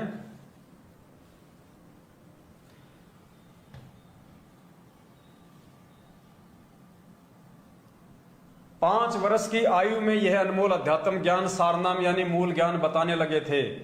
वे 120 वर्ष तक सतगुरु की भूमिका व भगत की भूमिका करके सत्य भक्ति को जिंदा किया करते थे। यानी वो थे भाई, आज नहीं है। उस समय उन्होंने भगत की भूमिका भी की जैसे आज गुरुजी कर रहे हैं। उस समय उन्होंने दास की भूमिका भी की जैसे आज गुरुजी कर रहे हैं। उस समय वो सत्य ज्ञान का प्रचार किया करते थे जैसे आज गुरुजी कर रहे हैं। जो आज अपने आत्म कल्याण का कारण बना, हमें कोटि कोटि धन्यवाद उस परमेश्वर का करना चाहिए। हमें सदा उसके लिए समर्पित रहना चाहिए। हमें सदा उसके लिए समर्पित रहना चाहिए। किसके? कबीर परमेश्वर के। लेकिन जब हम पहले कबीर परमेश्वर की पहचान करेंगे तब उसके प्रति समर्पित रहेंगे। तो आज सत्सेवक भाई बहनों ने उस कबीर परमेश्वर की पहचान कर ली है, जिस कबीर परमेश्वर के प्रति भक्तों को सदा समर्पित रहना चाहिए। और वो सत्य साहेब सतगुरु रामपाल जी भगवान है। वो कबीर परमात्मा सतगुरु रामपाल जी भगवान है, जिनके प्रत्येक भगत को समर्पित रहना चाहिए, ना कि कागज की फोटो के प्रति हमारे को समर्पित होना है, वरना हम लोग धोखा खा जाएंगे। आगे इसमें कुछ वाणियां लिखी हुई हैं। फिर चलिए हम आगे चलते हैं दूसरे पेज के ऊपर। ये 3-4 पेज का था पीला पर्चा। नेक्स्ट पेज को आप ध्यान से पढ़िएगा और निष्कर्ष निकालिए पुण्यात्माओं, हमारे को कहां पे धोखा दिया जा रहा है इन पीले पर्चों की आड़ में, कहां हमारे को गुमराह किया जा रहा है। और इन्हीं गुमराह करने वाले पीले पर्चों से हमने निष्कर्ष निकालना है, हमने सार निकालना है, अपने बचने का तरीका ढूंढना है। प्यारी संगत, उपरोक्त अमरवाणी को गहराई से पढ़ो और विचार करो। असंख्य जन्मों का कष्ट अपना अब सदा के लिए समाप्त होने जा रहा है, इसलिए अपना भी कुछ विशेष कर्तव्य बनता है। क्या कर्तव्य बनता है? दिनांक 14 जून 2022 को वह जेठ मास की पूर्णमासी है, जिस दिन संसार में परमेश्वर कबीर जी कलयुग में प्रकट हुए थे। पुण्यात्माओं, बार बार इन शब्दों का जिक्र करना। परमेश्वर प्रकट हुए थे यानी 650 साल पहले आए थे, 650 साल पहले प्रकट हुए थे। वो दाढ़ी मूछ वाला। तो आज प्रकट दिवस क्यों मनाया जा रहा है? आज तो उसका मनाया जाएगा जो आज कबीर है। उस उपलक्ष्य में दिनांक 12, 13, 14 जून 2022 को संत गरीबदास जी की वाणी के अमर ग्रंथ का अखंड पाठ 3 दिन किया जाएगा। आप जी बढ़ चढ़कर सेवा करना, बढ़ चढ़कर दान करना। लूट सको तो लूट लो, लूटी जा सके तो लूट लो। यदि दान धर्म में पैसा नहीं लगता है तो दुर्भाग्य है उस आत्मा का। दान धर्म न करने वालों का पैसा किसी अन्य कारणों से नष्ट हो जाएगा। ये डराया जा रहा है, भगत समाज को धमकाया जा रहा है ताकि भगत समाज भयभीत हो जाए और भगत समाज जो है डर के इन आश्रमों में जाके दान धर्म करे। चोरी हो जाए, कोई परिवार का सदस्य बीमार हो जाए, लाखों रुपया खर्च हो जाए, अपने घर रुपए न हो तो भी उधार लेकर इलाज करना पड़ता है। कोई पशु खराब हो जाए, फसल खराब हो जाए, आग लग जाए, आदि कारणों से धन नष्ट हो जाता है। हम देखते रह जाते हैं। रोने व दुखी होने के अतिरिक्त कुछ नहीं बन पाता। यदि हम धर्म के लिए दान करें तो ये सब बचाव हो जाता है। परमात्मा दान को 1000 गुना करके आपको लौटाता है। इसलिए इस शुभ अवसर पर सेवा व दान के लिए सर्वस्व न्यौछावर करने का भाव बनाकर सदा सेवा व दान करो। अब पुण्यात्माओं, अगर इन मैनेजमेंट वालों को इतना ही विश्वास है कि वो परमात्मा आप जो दान देंगे उसका 1000 गुना करके आपको लौटाएगा, तो इनको संगत को लूटने की जरूरत क्या है? ये मैनेजमेंट ही क्यों ना इन्वेस्ट कर दे पैसा एक बार में। जब इनको पता है कि 1 रुपए का 1000 गुना होके आएगा तो लाख रुपए का 10 लाख होके आएगा, 10 लाख से भी ज्यादा, 10 लाख रुपए का 10 करोड़ होके आएगा। तो पुण्यात्माओं, ये सारे मैनेजमेंट वाले मिलके, गुरु जी के परिवार वाले मिलके 10, 15, 20 लाख रुपया ये इन्वेस्ट कर दें, एक बार दान धर्म में लगा दें, क्योंकि फिर उसका तो 1000 गुना होके आना ही आना है। तो संगत को लूटने की जरूरत कहां पड़ रही है? एक बार ये खुद ही कर दो इन्वेस्ट, एफडी करवा दो एक बार उस परमात्मा के नाम पे, फिर इनके पास में 1000 गुना होके आता रहेगा। संगत को लूटने की आवश्यकता नहीं है। तो ये मूर्ख बनाया जा रहा है संगत को। ये बातें सतगुरुदेव जी अगर अपने मुख से हमें बोले तो बिल्कुल यथार्थ है, सच्ची है। लेकिन यही बात अगर मैनेजमेंट अपने धार्मिक धंधे के लिए जब इन्हीं शब्दों को इस्तेमाल करता है तो पुण्यात्माओं फिर ये यहां पे एक ठगी के रूप में आ जाते हैं। ये शब्द लोगों की लूट के रूप में फिर काम आते हैं। तो हमने इन भावों में भावित नहीं होना है। परमात्मा 1000 गुना आपको पैसा नहीं देगा। आप इन वाणियों को समझिए। आपको तो केवल भ्रमित किया जा रहा है। आप सोच रहे होंगे अगर मैं गुरुजी को 1000 रुपया दूंगा तो मुझे 10,000 रुपया देंगे गुरुजी। नहीं, परमात्मा कहते हैं दानी को नहीं देत हूं ना राखूं वर्ष करोड़, ये माया है सूम की बंधी सूम गलडोर। परमात्मा कहते हैं जो मेरा भगत दान करेगा उसको धन नहीं दूंगा। तो किसी भगत ने कहा फिर आप उसको क्या दोगे? तो परमेश्वर ने कहा कि दानी को तो देत हूं मैं ज्ञान ध्यान विश्वास, भक्ति गरीबी बंदगी जो निपजय निज दास। कि मेरा जो भगत होगा जो दान करेगा, क्योंकि दान कौन करेगा? अपने आत्म कल्याण के लिए करेगा भगत। और आत्म कल्याण के लिए जो दान करेगा वो निष्काम भाव से करेगा, वो लेने की इच्छा से दान नहीं करेगा। तो उस भगत का दान उसके मोक्ष मार्ग में काउंट होगा, उसको मिलेगा नहीं, उसको यहां नहीं देगा परमात्मा। दानी को कभी परमात्मा दान नहीं देगा, उस दानी को जो दान वो निष्काम भाव से अपने आत्म कल्याण के लिए करेगा। परमेश्वर कहते हैं तेरे भक्ति अकाउंट में ऐड हो जाएगा, तेरे सतलोक जाने वाले मार्ग में ऐड हो जाएगा। लेकिन यहां परमेश्वर की उन्हीं वाणियों को आधार बना के, ताकि भगत इस भाव से ज्यादा बढ़ चढ़ के ज्योति पाठ और दान कराएं कि एक ज्योति कराऊंगा 2100 रुपए की, तो भाई कम से कम 5-10 हजार रुपए देगा परमात्मा मुझे। तो ऐसे भक्तों को इन वाणियों को आधार बना के भ्रमित किया जा रहा है। आगे चलिए, पेज नंबर 3।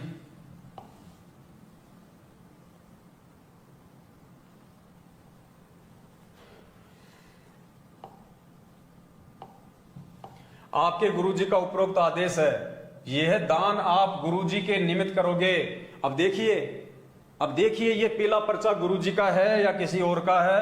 थोड़ा मोटा कर देता हूं मैं, इन शब्दों को ध्यान से सुनिए। क्या लिख रहे हैं? आपके गुरुजी का उपरोक्त आदेश है। क्या आदेश है? यह दान आप गुरुजी के निमित्त करोगे। मैनेजमेंट ने अपना पल्ला झाड़ लिया कि भैया तुम ये सोचो कि हम मैनेजमेंट को दान कर रहे हैं, नहीं, ये दान तुम गुरुजी को आधार बना के करो, हमें आधार बना के मत करो। हम कोई दान नहीं ले रहे तुम्हारे से। अपना पल्ला झाड़ लिया इन्होंने, आपको ही दोषी बना रहे उल्टा। और क्या कह रहे हैं? आपको 1000 गुना मिलेगा तथा पूर्वोक्त घटनाओं में आपका धन खराब नहीं होगा। मैनेजमेंट कर रहा है ये दान आप अपने गुरुजी को आधार बना के दो। कहीं तुम सोच रहे हो हम मैनेजमेंट को दे रहे हैं, हम नहीं मांग रहे भाई तुम्हारे से। हमारे को दोषी मत बना देना तुम कल कि हमारे से तुम मैनेजमेंट ने दान ले लिया। आपका सिर आपका ही जूता। आगे क्या कह रहे हैं?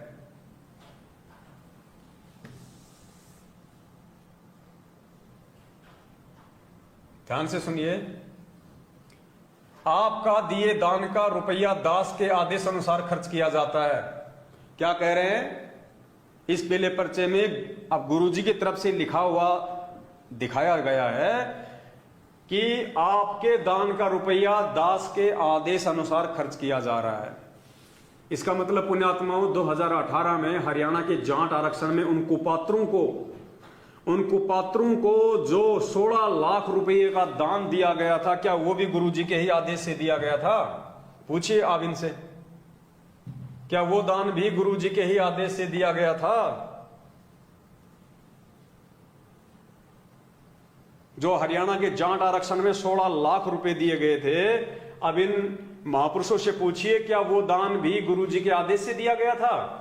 जो यहां पे इन्होंने लिख दिया कि आपका दिया दान रुपया दास के आदेश अनुसार खर्च किया जाता है। इसका मतलब हमारे गुरुजी दोगली बात करेंगे। एक तरफ तो गुरुजी ने पहले वीडियो में कहा कि आपने भिखारी को भी नगद पैसा नहीं देना, किसी कुपात्र को नगद पैसा नहीं देना, आपके पैसे का दुरुपयोग करेगा वो बकवादी आदमी है, परमात्मा से जुड़े हुए नहीं है। उसको यदि आप दान दोगे, वो आपके दान का दुरुपयोग करेगा तो आपको भी उसका परिणाम भोगना पड़ेगा। और यहां का कहा जा रहा है कि आपका दिए दान का रुपया दास के आदेश अनुसार खर्च किया जा रहा है। यानी यहां भी इन्होंने गुरुजी को ही दोषी बना दिया। यानी भक्तों का जूता और गुरुजी का सिर, भक्तों का जूता और गुरुजी का सिर, तुम्हें ही दोषी बनाया जा रहा है। अब गुरुजी ये कैसे कह देंगे कि सारा का सारा दान मेरे आदेश अनुसार खर्च किया जा रहा है? क्या गुरुजी आदेश देंगे हरियाणा के जाट आरक्षण में भक्तों का पैसा उनको पात्रों को देने के लिए? क्या गुरुजी आदेश देंगे राजस्थान के गैंगस्टर आनंदपाल सिंह की सीबीआई जांच में 5 लाख रुपया नगद देने का? पुण्यात्मा आंखें खोलो, तुम्हारे को कहां भ्रमित किया जाता है इन पीले पर्चों की आड़ में। दास को पैसे पैसे का हिसाब सेवादार समय समय पे देते रहते हैं। यह विश्वास का मार्ग है पुण्यात्माओं, विश्वास का मार्ग है। लेकिन आंख बंद करके विश्वास करने के लिए नहीं कहा परमात्मा ने। हमने विश्वास करना है अपने पूज्य गुरुदेव जी के ऊपर। जब हमारे पूज्य गुरुदेव हमारे को आमने सामने होके कहें कि बेटा तुझे दान करना है, तो हम दान करेंगे, चाहे गुरुजी हमारे को किसी के भी हाथ में देने के लिए क्यों ना कहें। लेकिन गुरुजी का परिवार, ये कोऑर्डिनेटर लोग कहेंगे हमारे को कि ये विश्वास का मार्ग है, ये पैसा तुम हमारे को दे दो, ये पैसा जो है हम गुरुजी के आदेश से ले रहे हैं, वहां विश्वास नहीं किया जाएगा, क्योंकि वो कुपात्र हैं। यदि कोई इस दान का दुरुपयोग करेगा, उसको परमात्मा आप परिणाम देगा। आपने दास को दान किया है, आपका 1000 गुना आपके अकाउंट में जमा हो जाएगा। क्या कहा जा रहा है यहां पे? मूर्खता की हद हो गई। यहां कहा जा रहा है कि आपको चिंता मत करना, यदि आपके द्वारा दिए गए दान का कोई दुरुपयोग करेगा तो वो पैसा मेरा है, आपको उसका कोई परिणाम भोगना नहीं पड़ेगा। आपने तो ये सोच के दान दिया है कि मैं तो अपने परमात्मा को दान दे रहा हूं। ध्यान से पढ़िए पुण्यात्माओं, यदि कोई इस दान का दुरुपयोग करेगा, उसको परमात्मा आप परिणाम देगा। यानी आपने टेंशन नहीं करनी। आपके द्वारा दिए गए दान का, जो आंख बंद करके आपने दिया है, उसका यदि कोई दुरुपयोग करेगा तो आपको कोई टेंशन नहीं है। फिर तो भाई साहब भिखारी को भी दे दो पैसा, फिर तो भिखारी को भी दान दो, क्योंकि हमने तो भगवान पे विश्वास करके दिया। आप तो किसी भिखारी को भगवान पे विश्वास करके दान दे दो। उसके बाद में भिखारी अगर उसका कुछ उल्टा सीधा काम करेगा तो आपको परिणाम भोगना नहीं पड़ेगा, क्योंकि आपने तो भगवान के नाम पे दिया। ये दुनिया भर के भिखारी आते हैं, अल्लाह के नाम पे दे दे, बाबा अल्लाह के नाम पे दे दो उनको, क्योंकि इस पीले पर्चे के अनुसार आपने तो भगवान को माध्यम बना के दान दिया ना, कि मैं तो भगवान को दान दे रहा हूं। बताओ ये कोई जमने वाली बातें? कैसे मूर्ख बनाया जा रहा है हमारे को, बिल्कुल अंधा बना के संगत को काम में लिया जा रहा है। यदि कोई इस दान का दुरुपयोग करेगा, उसको परमात्मा आप परिणाम देगा। आपने दास को दान दिया है, आपका 1000 गुना आपके अकाउंट में भाग्य में जमा होगा। ये देखिए, आपके अकाउंट में भाग्य में, बैंक में जमा नहीं होगा। कहीं आप सोच रहे हो कि 1 दूंगा तो गुरुजी 1000 देंगे। यहां कोष्टक में क्या लिखा हुआ है? भाग्य में, भाग्य में जमा होगा, बैंक में जमा नहीं होगा। इस वहम में मत रहना। यदि वह दान का पैसा कोई दुरुपयोग करता है तो दास का करता है, आपका नहीं कर रहा। देखिए कितनी मूर्खता वाली बात लिखी हुई है। कितना भक्तों को कितना बुद्धू बनाया जा रहा है कि यदि वो व्यक्ति दान का दुरुपयोग करता है तो आपका पैसा दुरुपयोग नहीं कर रहा, वो दास का पैसा दुरुपयोग कर रहा है, आपको कोई उसका परिणाम नहीं भोगना पड़ेगा। फिर तो दे दो, किसी को भी दे दो। फिर तो शराबी व्यक्ति शराब के लिए पैसा मांग रहा है तो भगवान का नाम लेके उसको भी दे दो। भिखारी भीख मांग रहा है, अल्लाह के नाम पे दे दे बाबा, तो अल्लाह के नाम पे दे दो। अल्लाह तो भगवान होता है ना, दे दो भगवान के नाम पे। वो भिखारी चाहे उसके शराब पियो, तुम्हें तो कोई परिणाम भोगना ही नहीं पड़ेगा। क्या ये शिक्षा दी थी हमारे को पूज्य गुरुदेव जी ने? अभी अभी आधा घंटे पहले आपने जो वीडियो सुना परमात्मा का, क्या कह रहे हैं उसमें गुरुजी? कि कुपात्र को दान नहीं देना, किसी को भी नगद पैसा नहीं देना, भिखारी को भी नगद पैसा नहीं देना, उसको खाना खिला दो। बिना सिला हुआ कपड़ा भी नहीं देना, कपड़ा भी उसको सिला के दो या फिर अपना पहना हुआ दो ताकि वो बेच ना सके। इतनी सावधानी हमें गुरुजी ने दान देने के विषय में बताई है, और यहां सरेआम भक्तों को मूर्ख बनाया जा रहा है। यदि वह दान के पैसे का कोई दुरुपयोग करता है तो दास का करता है, आपका नहीं कर रहा। आप निर्भय होकर, निश्चिंत होकर सेवा व दान करो। मतलब बिल्कुल आंख बंद करके, मूर्ख बन के लोगों को दान धर्म का पैसा दो। काल पुण्यात्माओं ऐसे ही मारेगा भक्तों को, ऐसे ही काल भक्तों की आंखें फोड़ता है, ऐसे ही काल अपनी सूक्ष्म चाल चलता है इन पीले पर्चों के माध्यम से। सतलोक आश्रम मैनेजमेंट हरियाणा की बुद्धि पे बैठ के, क्योंकि उसको पता है काल को कि ये मूर्ख संगत इस मैनेजमेंट के ऊपर अंधा विश्वास करती है, केवल गुरुदेव का परिवार समझ के। लेकिन इस मार्ग में ये भाई भतीजावाद नहीं चलता, वंशवाद नहीं चलता, परिवारवाद नहीं चलता। ये विश्वास का मार्ग है, लेकिन अपने गुरु के ऊपर करने का, गुरु के परिवार पे करने का नहीं है। तो काल सतलोक आश्रम मैनेजमेंट हरियाणा की बुद्धि पे बैठ गया, क्योंकि काल ने देख लिया कि ये संगत मूर्ख है। ये संगत केवल ज्ञान को आधार बना के नहीं चलती, बल्कि उस महापुरुष के परिवार को आधार बना के चलती है। तो परिवार वालों के माध्यम से ही क्यों ना इस संगत को लूटा जाए, इनकी मर्यादाओं को तुड़वाया जाए। यही काल की सूक्ष्म चाल होती है। पुण्यात्माओं समझ सको तो समझ लेना। जो पूरी बातें यहाँ पे गुरुदेव के ज्ञान के विपरीत लिखी हुई है कि यदि वह दान का कोई दुरुपयोग करता है तो दास का करता है, आपका नहीं कर रहा। आप निर्भय होकर, निश्चित होकर सेवा व दान करो। ये सत्य स्थान पर, ठीक जगह पर दान करने का अवसर विश्व में केवल आपको प्राप्त है। इसको चूकना मत। दिनांक 12, 13, 14 जून 2022 को 3 दिन के अखंड पाठ में पांचों यज्ञ चलेगी। अब इनको पांचों यज्ञ का नाम भी ध्यान में आ गया। जब से हम सत्सेवक भाई बहन साथ संगतियों में पांचों यज्ञ की बात करते हैं तो ये भी पीले पर्चों में पांचों यज्ञ लिखने लग गए। इनको भी ध्यान आ गया कि 5 यज्ञ और लिखना शुरू कर दो संगत को मूर्ख बनाने के लिए। तो क्या कह रहे हैं कि दिनांक 12, 13, 14 जून 2022 को 3 दिन के अखंड पाठ में पांचों यज्ञ चलेगी। बढ़ चढ़ के दान करो। पुण्यात्माओं, पाठ करने की सलाह दी जा रही है कि बढ़ चढ़ के पाठ करो। अब आपको एक वीडियो सुनाते हैं पूज्य गुरुदेव जी का। गुरुदेव ने क्या कहा है कि पाठ कहां कराना चाहिए, पाठ किस समय करवाना चाहिए। गुरुदेव ने कहा कि पाठ करवाने से पहले अपने गुरु जी की आज्ञा लेनी आवश्यक है। बिना गुरु जी की आज्ञा के आपने किसी को पाठ का पैसा नहीं देना, पाठ नहीं करवाना। तो मुझे बता दीजिए, पिछले 7.5 साल से ये लाखों की संख्या में मूर्ख संगत जो इन फर्जी आश्रमों में आंखें बंद करके जो ज्योति और पाठ का पैसा जमा करवा रही है, इन्होंने कब हिसार जेल में जाके सतगुरु रामपाल जी भगवान से आदेश लिया कि गुरुजी हमें आज्ञा कीजिए, हमें आदेश दीजिए कि हम इन फर्जी आश्रमों में जाके पाठ करवाएं। क्या किसी ने आदेश लिया गुरुजी से? क्या कोई एक भी व्यक्ति जेल में गया गुरुजी से ये पूछने की गुरुजी मैं पाठ करवा रहा हूं, आपकी आज्ञा है या नहीं है? सुनिए परमात्मा का आदेश पाठ के विषय में। और पुण्यात्माओं, आंखें खोलना उसके बाद में, किस गफलत में जी रहे हो, कहां तुम्हें काल ठग रहा है। 2 कदम भी भक्ति मार्ग पे नहीं चलने देगा इस प्रकार से काल। ये सत्संग है परमात्मा जी का, ध्यान से सुनिए इसको। इस सत्संग में परमात्मा कह रहे हैं कि पाठ करवाने से पहले गुरुदेव से आज्ञा लेनी पड़ती है, वरना वो पाठ सफल नहीं होगा, उल्टे परमात्मा के दोषी बन जाओगे। सुनिए ध्यान से। गुरु बिन दान पुण्य जो करही, मिथ्या होवे कभू ना फरही। बिना गुरु के जो दान करते हैं मिथ्या जावे, वो कभी नहीं फलेगा।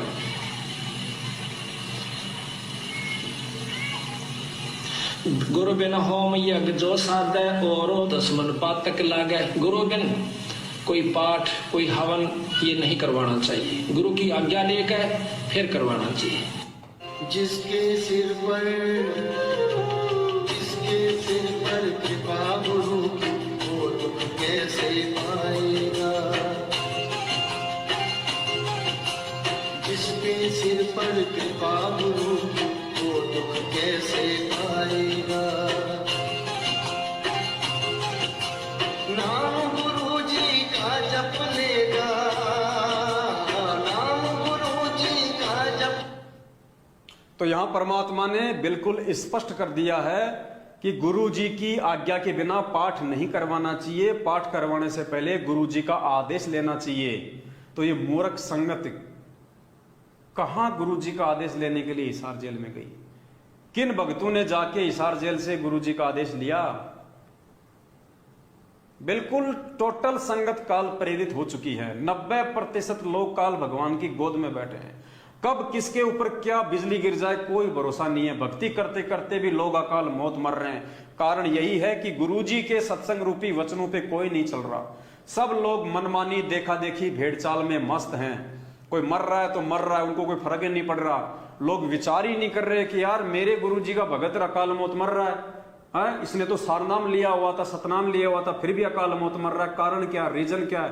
कोई उस तय तक जा ही नहीं रहा, क्योंकि काल सबकी बुद्धि पे बैठा है। काल उस स्तर तक किसी को सोचने दे ही नहीं रहा।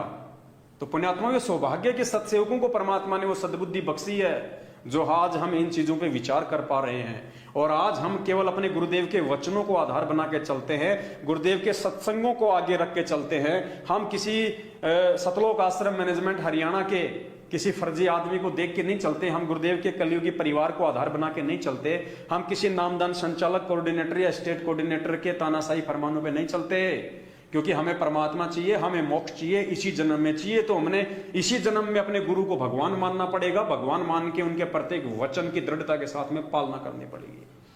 तो परमेश्वर ने कह दिया कि पाठ करवाने से पहले अपने गुरु जी की आज्ञा जरूरी है। अब बता दीजिए ये मूर्ख संगत कहां जो है आदेश ले रही है? हिसार जेल में जाके। ये लास्ट पेज है इसका, ज्ञान आधार से हम इसका निष्कर्ष निकालते हैं। दूसरी यज्ञ ध्यान, कई दिन पहले आपका ध्यान इस धर्म कर्म सेवा में दान करने के लिए लगा रहे, भक्ति बनी रहे। तीसरी यज्ञ हवन की, हजारों अखंड ज्योति जलेंगे, आपको पुण्य मिलेगा। चौथी यज्ञ है प्रणाम। आप अपने निकट के आश्रम में जाओगे, वहां अपने गुरु भगवान और कबीर भगवान। अब देखिए पुण्यात्माओं, आत्मा के दो दो भगवान हो गए। एक भगवान तो कौन सा, गुरु भगवान, दूसरा कबीर भगवान। बताओ, दो दो भगवान बना दिए इन्होंने पीले पर्चे में आत्मा के। गुरु भगवान, कबीर भगवान। व्यभिचारणी बनाया जा रहा है तुमको, पतिव्रता धर्म से दूर हटाया जा रहा है। अरे विचार करो, क्या गुरुजी कभी लिखेंगे ये शब्द, दो दो भगवान, गुरु भगवान और कबीर भगवान? थोड़ा मोटा करके पढ़ाऊं तो आपको समझ में आएगा, ध्यान से देखना। इसको थोड़ा सा मैं हाईलाइट कर रहा हूं। ये देखिए, ये देखिए, गुरु भगवान कबीर भगवान। ये देखिए, गुरु भगवान और कबीर भगवान, गुरु भगवान कबीर भगवान। आत्मा को कर दिया वेश्या, व्यभिचारणी आत्मा बना दिया, एक आत्मा के दो दो भगवान बता के। मालिक कहते हैं गुरु बड़े हैं गोविंद से मन में देख विचार, हरि सुमरे सो वार हैं गुरु सुमरे होए पार। और गुरु गोविंद दोनों खड़े किसके लागू पाए, बलिहारी गुरु आपना जिन गोविंद दिया बताए। सबसे पहले आपने वीडियो सुना गुरुदेव का जिसमें गुरुजी कहते हैं कि इष्ट और भगवान में कोई अंतर नहीं होता। तो ये दो दो भगवान यहाँ पे कौन लिखेगा, क्या गुरुजी लिखेंगे? आप लोगों को नरक के रास्ते परमात्मा लेके जाएगा या ये मैनेजमेंट लेके जाएगा? ये पीले पर्चे कोई गुरुजी को कोई प्रिंटिंग प्रेस नहीं दे रखी है हिसार जेल में। गुरुजी को इतनी कोई सुविधा नहीं है कि वहां पे गुरुजी को कंप्यूटर दे दिया जाएगा, गुरुजी को प्रिंटिंग प्रेस दे दी जाएगी, गुरुजी पीले पर्चे छापेंगे। ये मनमुखी रूप से कंप्यूटर पे बैठ के ये मैनेजमेंट वाले छापते हैं, तुम्हें मूर्ख बनाते हैं, और इनकी जाल में वो फंसेगा जो मंद बुद्धि होगा, जो रट्टू तोता होगा। एक आत्मा के दो पति बना दिए, गुरु भगवान और कबीर भगवान। अगर दोनों भगवान हैं तो फिर दोनों का प्रकट दिवस मनाया तुम लोगों ने आज तक? अगर कबीर भगवान है तो कबीर का तो तुम मना रहे हो 14 तारीख को, 14 जून को। क्या आप अपने गुरु जी का भी प्रकट दिवस मनाते हो नालायको? फिर अगर दो भगवान है तो, यदि तुम गुरु जी को भी भगवान मानते हो तो क्या 8 सितंबर को तुमने सत्सेवकों को छोड़ के क्या किसी ने भी उनका प्रकट दिवस मनाया? ये सब मूर्खता की हदें पार की जा रही है काल भगवान के द्वारा आप लोगों को भ्रमित करने के लिए। और भ्रमित वही होगा जो मंद बुद्धि होगा, वरना ज्ञानी आत्मा तुरंत निष्कर्ष निकाल लेगी। आगे देखिए पुण्यात्माओं, 5वीं यज्ञ है ज्ञान की। वाणी का पाठ सुनोगे, पाठ प्रकाश की आरती, भोग की आरती करोगे। अब देखिए पुण्यात्माओं, निष्कर्ष निकालिए। यहां लिखा जा रहा है वाणी का पाठ सुनोगे, पाठ प्रकाश की आरती। एक हो गई पाठ प्रकाश की आरती और दूसरी हो गई भोग की आरती। ये देखिए, जो भगत भाई बहन अभी भी अपने गुरु जी को भोग लगाने से डरते हैं और ये सोचते हैं कि गुरु जी को भोग नहीं लगाया जाता, ये देखिए यहाँ पे दो दो प्रकार की आरतियां लिखी हैं। पहली आरती लिखी है पाठ प्रकाश की आरती, जो 3 दिन का पाठ होता है, जो गुरुदेव जी की प्रेजेंस में, गुरुदेव की उपस्थिति में जो आश्रम में किया जाता है। और दूसरा भोग की आरती, भोग की आरती जो अपने गुरु जी को लगाया जाता है, क्योंकि गुरु जी भगवान होते हैं और भोग की आरती भगवान को लगाई जाती है। ये भोग की आरती जो सत्सेवक भाई बहनों ने कई वर्षों से अपने घरों में अपने गुरु जी को लगाना शुरू कर दिया है। आप लोगों की भले आंखें ना खुल रही हो अभी, ये देखिए आज स्पष्ट हो गया यहाँ पे इस पीले पर्चे में इन मंद बुद्धियों के द्वारा। एक तरफ लिख रहे पाठ प्रकाश की आरती और फिर लिख रहे भोग की आरती। और जो नित्य नियम की जो पुस्तक है, जो 3 समय की आरती का जो गुटका नाम दीक्षा के समय हमें दिया जाता है, उसमें क्या लिखा हुआ है? सबसे पहले नित्य नियम किस लिए? हमारे करने के लिए। फिर असुर निकंदन रमणी क्यों लिखी है? हमारे करने के लिए। फिर संध्या आरती क्यों लिखी है? हमारे करने के लिए। फिर अनदेव की छोटी आरती क्यों? हमारे करने के लिए। फिर अनदेव की बड़ी आरती क्यों? हमारे करने के लिए। उसके बाद में भोग की आरती क्यों? हमारे करने के लिए। लेकिन भोग की आरती वो करेगा जो अपने गुरु जी को भगवान मानेगा। जो गुरु जी को भगवान नहीं मानेगा वो किसकी भोग की आरती करेगा? वो तो कागज के टुकड़ों को भोग लगाएगा, दाढ़ी मूंछ वालों को भगवान मान के। तो भोग की आरती नित्य नियम में लिखी हुई है, हमारे करने के लिए लिखी हुई है, वरना फालतू में उसमें क्यों लिखते गुरुजी? क्योंकि वो आरतियों की है, वो पुस्तक केवल आरती के लिए है। तो भोग की आरती क्यों लिखी है? हमारे करने के लिए। लेकिन कौन करेगा? जो गुरु जी को भगवान मानेगा। तो सत्सेवकों ने गुरु को भगवान मानना शुरू किया है और सत्सेवक ही भोग की आरती करते हैं। बाकी ये लोग केवल एक दाढ़ी मूंछ वाली फोटो को, और वो भी फॉर्मेलिटी के लिए, इनको ये भी नहीं पता कि भोग लगाया कैसे जाता है। अरे कागज के टुकड़े को भोग लगा रहे हो, अरे फोटो को भी भोग उसको लगाओ जो वर्तमान में है। 650 साल पहले वाले को तुम भोग लगा रहे हो जिसका रूप काल बना सकता है। स्पष्ट कहा परमात्मा ने सत्संग में कि काल भगवान ने एक वरदान मांगा हुआ था कि मैं आपका रूप बना सकूं, तो दाढ़ी मूछ वाला रूप तो काल भी बना सकता है। नालायको, अगर काल आके बैठ गया वहां पे तो क्या हाल होगा तुम्हारा। यह सब आपके द्वारा दिए गए दान से ही संभव है। आप भोग की आरती में सुनते पढ़ते हैं, आज लग्या साहिब को भोग दीन के टुकड़े पानी का। कौन सुनता है? सत्सेवक भाई बहन। अरे ये लोग तो साल में एक बार भोग लगाते हैं कागज की फोटो को, ये कहां सुनेंगे ये कि आज लग्या साहिब को भोग। ये कौन सुनता है रोज अपने घरों में, आज लग्या साहिब को भोग दीन के टुकड़े पानी का, कोई जगह पुरबला भाग, सफल हुआ दिन जिंदगानी का। ये सत्सेवक भाई बहन रोज भोग लगाते अपने गुरुदेव भगवान को। बच्चों, पता नहीं कौन से जन्म जन्मांतर का शुभ कर्म दान धर्म आगे अड़ा है जो आज आपने मोक्ष की लाइन में खड़े हो। न्योछावर हो जाओ परमेश्वर के दिए दान व सेवा करने के लिए। दास की आयु देखो। अब देखना पुण्यात्माओं, यहाँ पे आपके गुरु जी को बेचारा साबित किया जा रहा है। इस पीले पर्चे में आपके पूज्य गुरुदेव जी को बेचारा साबित कर दिया इन मैनेजमेंट वालों ने। बेचारा, बिल्कुल बूढ़ा लाचार। कैसे? ध्यान से पढ़िएगा क्या लिखा हुआ है। दास की आयु देखो 70 वर्ष पूरी हो चुकी है। दास आपके कल्याण के लिए संघर्ष देखो। क्या आपको दास पर दया नहीं आती? ये देखिए क्या लिखा हुआ है, क्या आपको दास पे दया नहीं आती? अरे गुरुजी अपने भगत से कह रहे हैं कि क्या आपको दास पे दया नहीं आती? अब आप दया करोगे क्या गुरुजी पे? आप दयावान हो क्या? अरे दया कौन करता है? जो दयावान होता है। आप दयावान हो क्या? इस पीले पर्चे के अनुसार तो फिर आपने अपने गुरुजी पे दया करनी पड़ेगी। अगर इस पीले पर्चे को आप गुरुजी का मानते हो, गुरुजी का आदेश मानते हो, तो क्या लिखा जा रहा है? क्या आपको दास पर दया नहीं आती? आप दया करोगे? है औकात? पिलाया किसी की मां ने उसको दूध जो अपने गुरुजी के ऊपर दया कर दे। आप दयावान हो? ये देखिए आप लोगों को कैसे काल के जाल में फंसाया जा रहा है।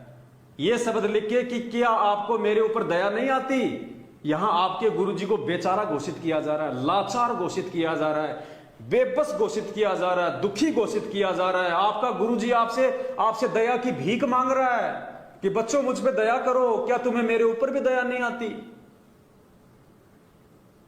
भाई आंखें खोल लो, तुम्हें काल भगवान कहां लेके जा रहा है। आपका पिता आपको सुखी देखने के लिए क्या क्या कर रहा है, कितना कुर्बान है, इसलिए आप भी अब कुछ करने योग्य शाणे हो गए हो। किसी मूर्ख की बातों में आकर अपना भविष्य खराब ना करना। ये संकेत है अगर कोई समझ जाए तो, कि किसी मूर्ख की बातों में आके अपना समय और अपना जीवन बर्बाद मत करना। मूर्ख कौन? ये सतलोक आश्रम मैनेजमेंट हरियाणा। ये हैं वो मूर्ख जो मूर्खता की पराकाष्ठा को पार कर चुके हैं। 2014 बड़ा वाला कांड करवा के अपने गुरुदेव को दुखी कर चुके हैं, परेशान कर चुके हैं। 2-2 बार उनका रिमांड करवा चुके हैं और आज उन्हीं की आड़ में, उन्हीं के नाम की आड़ में, उन्हीं के भोले भगत समाज को, उनकी प्यारी आत्माओं को ज्योति पाठ और दान धर्म के नाम पे लूट रहे, खसोट रहे हैं। बेचारे भक्तों का देह दान करवा के, रक्तदान करवा के, उनके अंग और उनका खून ऊंची ऊंची संस्थाओं को, ब्लड बैंक को, प्राइवेट हॉस्पिटल को ऊंचे दामों पे बेचा जा रहा है। राजस्थान के मृतक गैंगस्टर आनंदपाल सिंह की सीबीआई जांच में लाखों भक्तों को बैठा दिया गया। 5 लाख रुपए का राजपूत करणी सेना को दान दिया गया। अब भक्तों का दान का पैसा राजपूत करणी सेना क्या करेगी? भंडारे में तो लगाएगी नहीं। शराब पिएंगे, मांस खाएंगे, ओछी हरकतें करेंगे, तमाकू पिएंगे, राजनीति में लगाएंगे, उल्टे काम करेंगे, तो परिणाम कौन भोगेगा? मैनेजमेंट या मैनेजमेंट का बाप या ये संगत? और परिणाम भोग रही है संगत। आए दिन अकाल मौत, आए दिन अकाल मौत। तो क्या करेगा भाई गुरु इससे ज्यादा? तो पुण्यात्माओं, हमारा तो छोटा सा एक प्रयास रहता है कि हम आप लोगों को टाइम टाइम पे सच्चाई से परिचित करवाते रहें। यदि आप लोग सच्चाई से अपडेट रहोगे, पूज्य गुरुदेव जी के ज्ञान आधार से चलोगे, परमेश्वर के वचन पे चलोगे, तो अपनी भक्ति मर्यादाओं को सुचारू रख के भक्ति मार्ग पे ठीक ठाक चल पाओगे। वरना पुण्यात्माओं, चारों तरफ काल भगवान का भयंकर जाल है। चारों तरफ तुम्हें कोई बचाने वाला नहीं, तुम्हें कोई समझाने वाला नहीं। ये शुक्र मनाओ सतगुरु रामपाल जी भगवान का, इस कलयुग के यथार्थ सच्चे कबीर परमात्मा का, जिन्होंने हम सत्सेवकों को निमित्त बना के सात संगति रूपी ये मंच तैयार कर दिया है, ताकि आप लोग उस काल के जाल से निकल के सात संगति से जुड़ो। परमेश्वर ने हम जैसों की ड्यूटी लगा रही है, आप भाई बहनों को वीडियो बना बना के समझा रहे हैं, वरना हमें आपसे क्या स्वार्थ है भाई? आप कौन से हमें अपनी पेंशन दे रहे हो? आपने कौन सी अपनी प्रॉपर्टी हमारे नाम कर रखी है जो हम आपको समझाएंगे? लेकिन हमारा शिष्य धर्म हम निभा रहे हैं। तुम भी यदि अपना शिष्य धर्म निभाना चाहते हो तो सबसे पहले एक शिष्य का फर्ज होता है, शिष्य देखा देखे में नहीं चलता, शिष्य आंखों पे काली पट्टी बांध के नहीं चलता, शिष्य भेड़ चाल में नहीं चलता। शिष्य वो होता है जो अपने गुरु जी की शिक्षाओं पे चलता है। तो भाई ये जो 14 जून 2022 को ये राजस्थान, यूपी, एमपी, मध्य प्रदेश, दिल्ली, हरियाणा, पंजाब, इन फर्जी आश्रमों में जगह जगह एक कागज की फोटो के नाम पे जो तुमको ज्योति पाठ और दान के नाम पे लूटने की जो प्लानिंग की जा रही है, तुम उस लूट का हिस्सा ना बनो। ज्ञान आधार से अपने परमेश्वर के सत्य भक्ति मार्ग पे चलो, परमेश्वर के वचन को फॉलो करो, सत्संगों को फॉलो करो, खुद भी लुटने पिटने से बचो और वो लूटने वालों के भी ज्यादा कर्म खराब करने से उन्हें बचाओ। क्योंकि तुम मूर्ख बन के पैसा दोगे तो वो उस पैसे का दुरुपयोग करेंगे, तो ऑटोमेटिक उनके भी तो कर्म फूट रहे हैं। तो तुम डबल दोषी हो रहे हो, संगत वाले डबल दोषी हो रहे हैं। एक तो तुम कुपात्रों को दान दे रहे हो, तुम दोषी हो रहे हो, फिर तुम्हारे दान से वो लोग कुकर्म करेंगे, तो उनको कुकर्म करने के लिए कौन बाध्य कर रहा है, कौन प्रेरित कर रहा है? वो मूर्ख अज्ञानी भगत है जो भेड़ चाल में गुरु बिन माला फेरते, गुरु बिन देते दान, गुरु बिन दोनों निष्फल है चाहे पूछो वेद पुराण। इस वाणी के विरुद्ध जो उनको पात्रों को और जो तुम्हारी आंखों के सामने तुम्हारे दान का दुरुपयोग कर रहे हैं, सुनिए एक छोटा सा वीडियो जो आपकी आंखें खोलेगा। सरेआम आपको पता चलेगा कि आप भक्तों के दान का कहां पे दुरुपयोग किया जा रहा है, कहां क्या किया जा रहा है। ये जब राजस्थान के अजमेर में राजपूत करनी सेना की एक रैली थी आनंदपाल सिंह की सीबीआई जांच के समर्थन में, उस समय देखिए आप, ये 3.5 फुट का आदमी है, इसका नाम है LD लक्ष्मण दास, जोधपुर का रहने वाला है, जयपुर नामदान केंद्र पे भक्तों को लूटने की सेवा करता है। इस व्यक्ति को खड़ा कर दिया गया राजपूत करणी सेना के मंच पे अजमेर में। क्यों? क्योंकि ये भी जाति से राजपूत है और काल को अच्छे से पता है कि राजपूतों की सभा में राजपूतों को ही खड़ा किया जाए। इसके हाथ में, इस 4.5 फुट के आदमी के हाथ में 1.5 फुट का माइक देके 5 लाख रुपया देके खड़ा कर दिया गया वहां पे राजपूतों के जयकारे लगाने के लिए। कैसे इसने उल्टे सीधे जयकारे लगा के भारत माता की जय, इंकलाब जिंदाबाद, जैसे ये और इसके बाप दादा भारत देश को आजाद कराने की लड़ाई लड़ रहे हैं, ये जैसे भगत सिंह का वंशज है। तो देखिए कैसे भक्तों के इसने वो कर्म फोड़े वहां पे, और कैसे वो हजारों की संख्या में मंद बुद्धि भगत सामने बैठ के इसके जयकारों को सुन रहे हैं, इसके ताल में ताल मिला रहे हैं। ये किसकी जय बोल रहा है, क्या जय बोल रहा है, किन कुपात्रों को 5 लाख रुपया देके संगत के ये कर्म फोड़ रहा है? सुनिए इस 4.5 फुट के भाई साहब के मंगल प्रवचन। जयपुर में सरकार ने वादा किया था और उसके लिए भी मैं समर्थन पत्र लेके पहुंचा था प्रेस कॉन्फ्रेंस में। वो समर्थन पत्र हमने सौंपा था कि फर्जी एनकाउंटर की सीबीआई जांच का संत रामपाल जी के लाखों अनुयायी समर्थन करते हैं।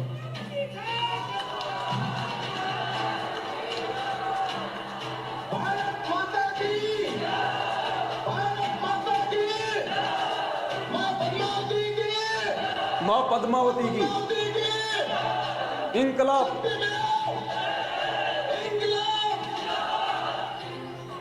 हमारे संत रामपाल जी के लाखों अनुयायी द्वारा एक सहयोग की राशि दादा सुखदेव सिंह जी को भेंट कर रहे हैं। 5 लाख का सहयोग दादा सुखदेव जी को भेंट कर रहे हैं। मैं बता देता हूँ रामपाल जी को वो हमारे लिए आनंदपाल जी जैसे न्याय की लड़ाई है। आप लोगों ने ये जो 5 लाख रुपए, ये जो भामाशाह के रूप में, ये राणा प्रताप के रूप में जो लड़ाई लड़ने वाला घास की रोटी खा के सुंदर सुंदर लड़ाई लड़ रहा है, और जो 5 लाख रुपए का जो आशीर्वाद को अपने भामाशाह के रूप में देते उसका आप लोग नमन करते हैं। तो देखा पुण्यात्माओं कैसे गैंगस्टरों की सीबीआई जांच के समर्थन में भगत समाज का 5 लाख रुपया दिया जा रहा है। इंकलाब जिंदाबाद। आप भोले भाले भगतों को भगत सिंह बना दिया। इंकलाब जिंदाबाद। अरे अपने गुरुदेव की जयबान ले होती है नालायकों। माता पद्मावती की जय, पद्मावती की जय बुला दी तुम मूर्ख संगत वालों से, तुम्हारी मर्यादाएं तोड़वा दी, 5 लाख रुपए का चेक दिलवा दिया और कैसे वो भाई साहब लास्ट में महिमा गा रहा उन भक्तों की, 5 लाख रुपए जो मिल गए। पुण्यात्माओं, ये सौदा फिर ना ही रे संतो, ये सौदा फिर ना ही। पुण्यात्माओं, ये मौका जिंदगी में दोबारा नहीं मिलेगा। और 50% से ऊपर संगत परमेश्वर की मर्यादाओं से, परमेश्वर की सीमाओं से बाहर जा चुकी है। परमात्मा भी उसको सीधे रास्ते पे नहीं ला सकते, वो इतने नीचे गिर चुके हैं मानसिक तौर पे, इतने ज्यादा वो गुलाम हो चुके हैं।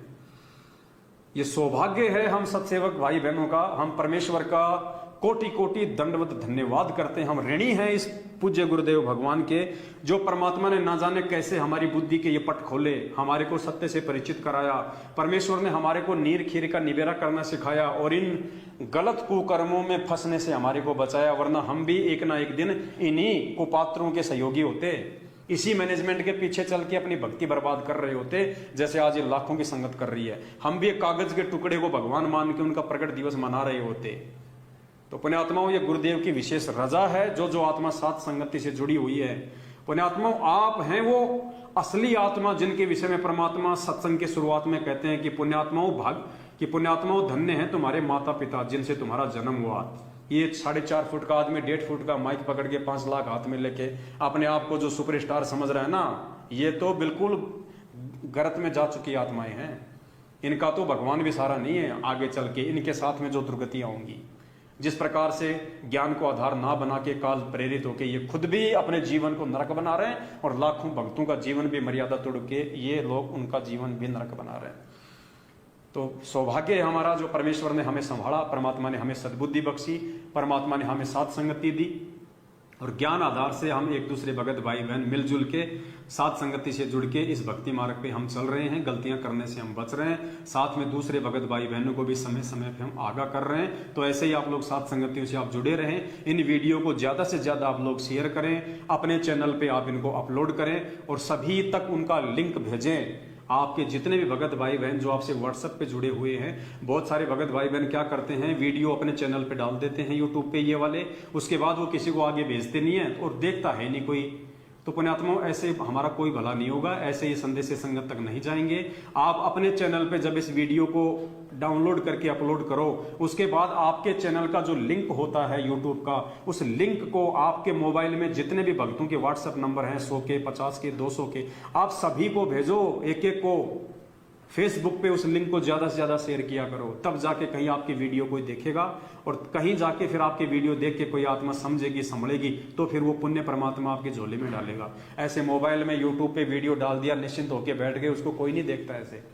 तो थोड़ा आगे बढ़ो पुण्यात्माओं। जब ये लोग कुप्रचार करने के लिए, संगत को गुमराह करने के लिए दिन रात इतना प्रयास कर रहे हैं, तो पुण्यात्माओं हमें तो परमात्मा ने सुप्रचार की, सुसमाचार सुनाने की सेवा दी है। हमें तो बढ़ चढ़ के जो है इस सेवा में जो है वो कुर्बान हो जाना चाहिए। तो आज की वीडियो में केवल इतना ही, फिर कभी परमात्मा रजा बख्शेंगे, दास एक नई वीडियो के साथ आप सभी भगत भाई बहनों के सामने रूबरू होगा। तब तक के लिए दास को दीजिए इजाजत। सत साहेब बंदी छोड़ सतगुरु रामपाल जी भगवान की जय हो।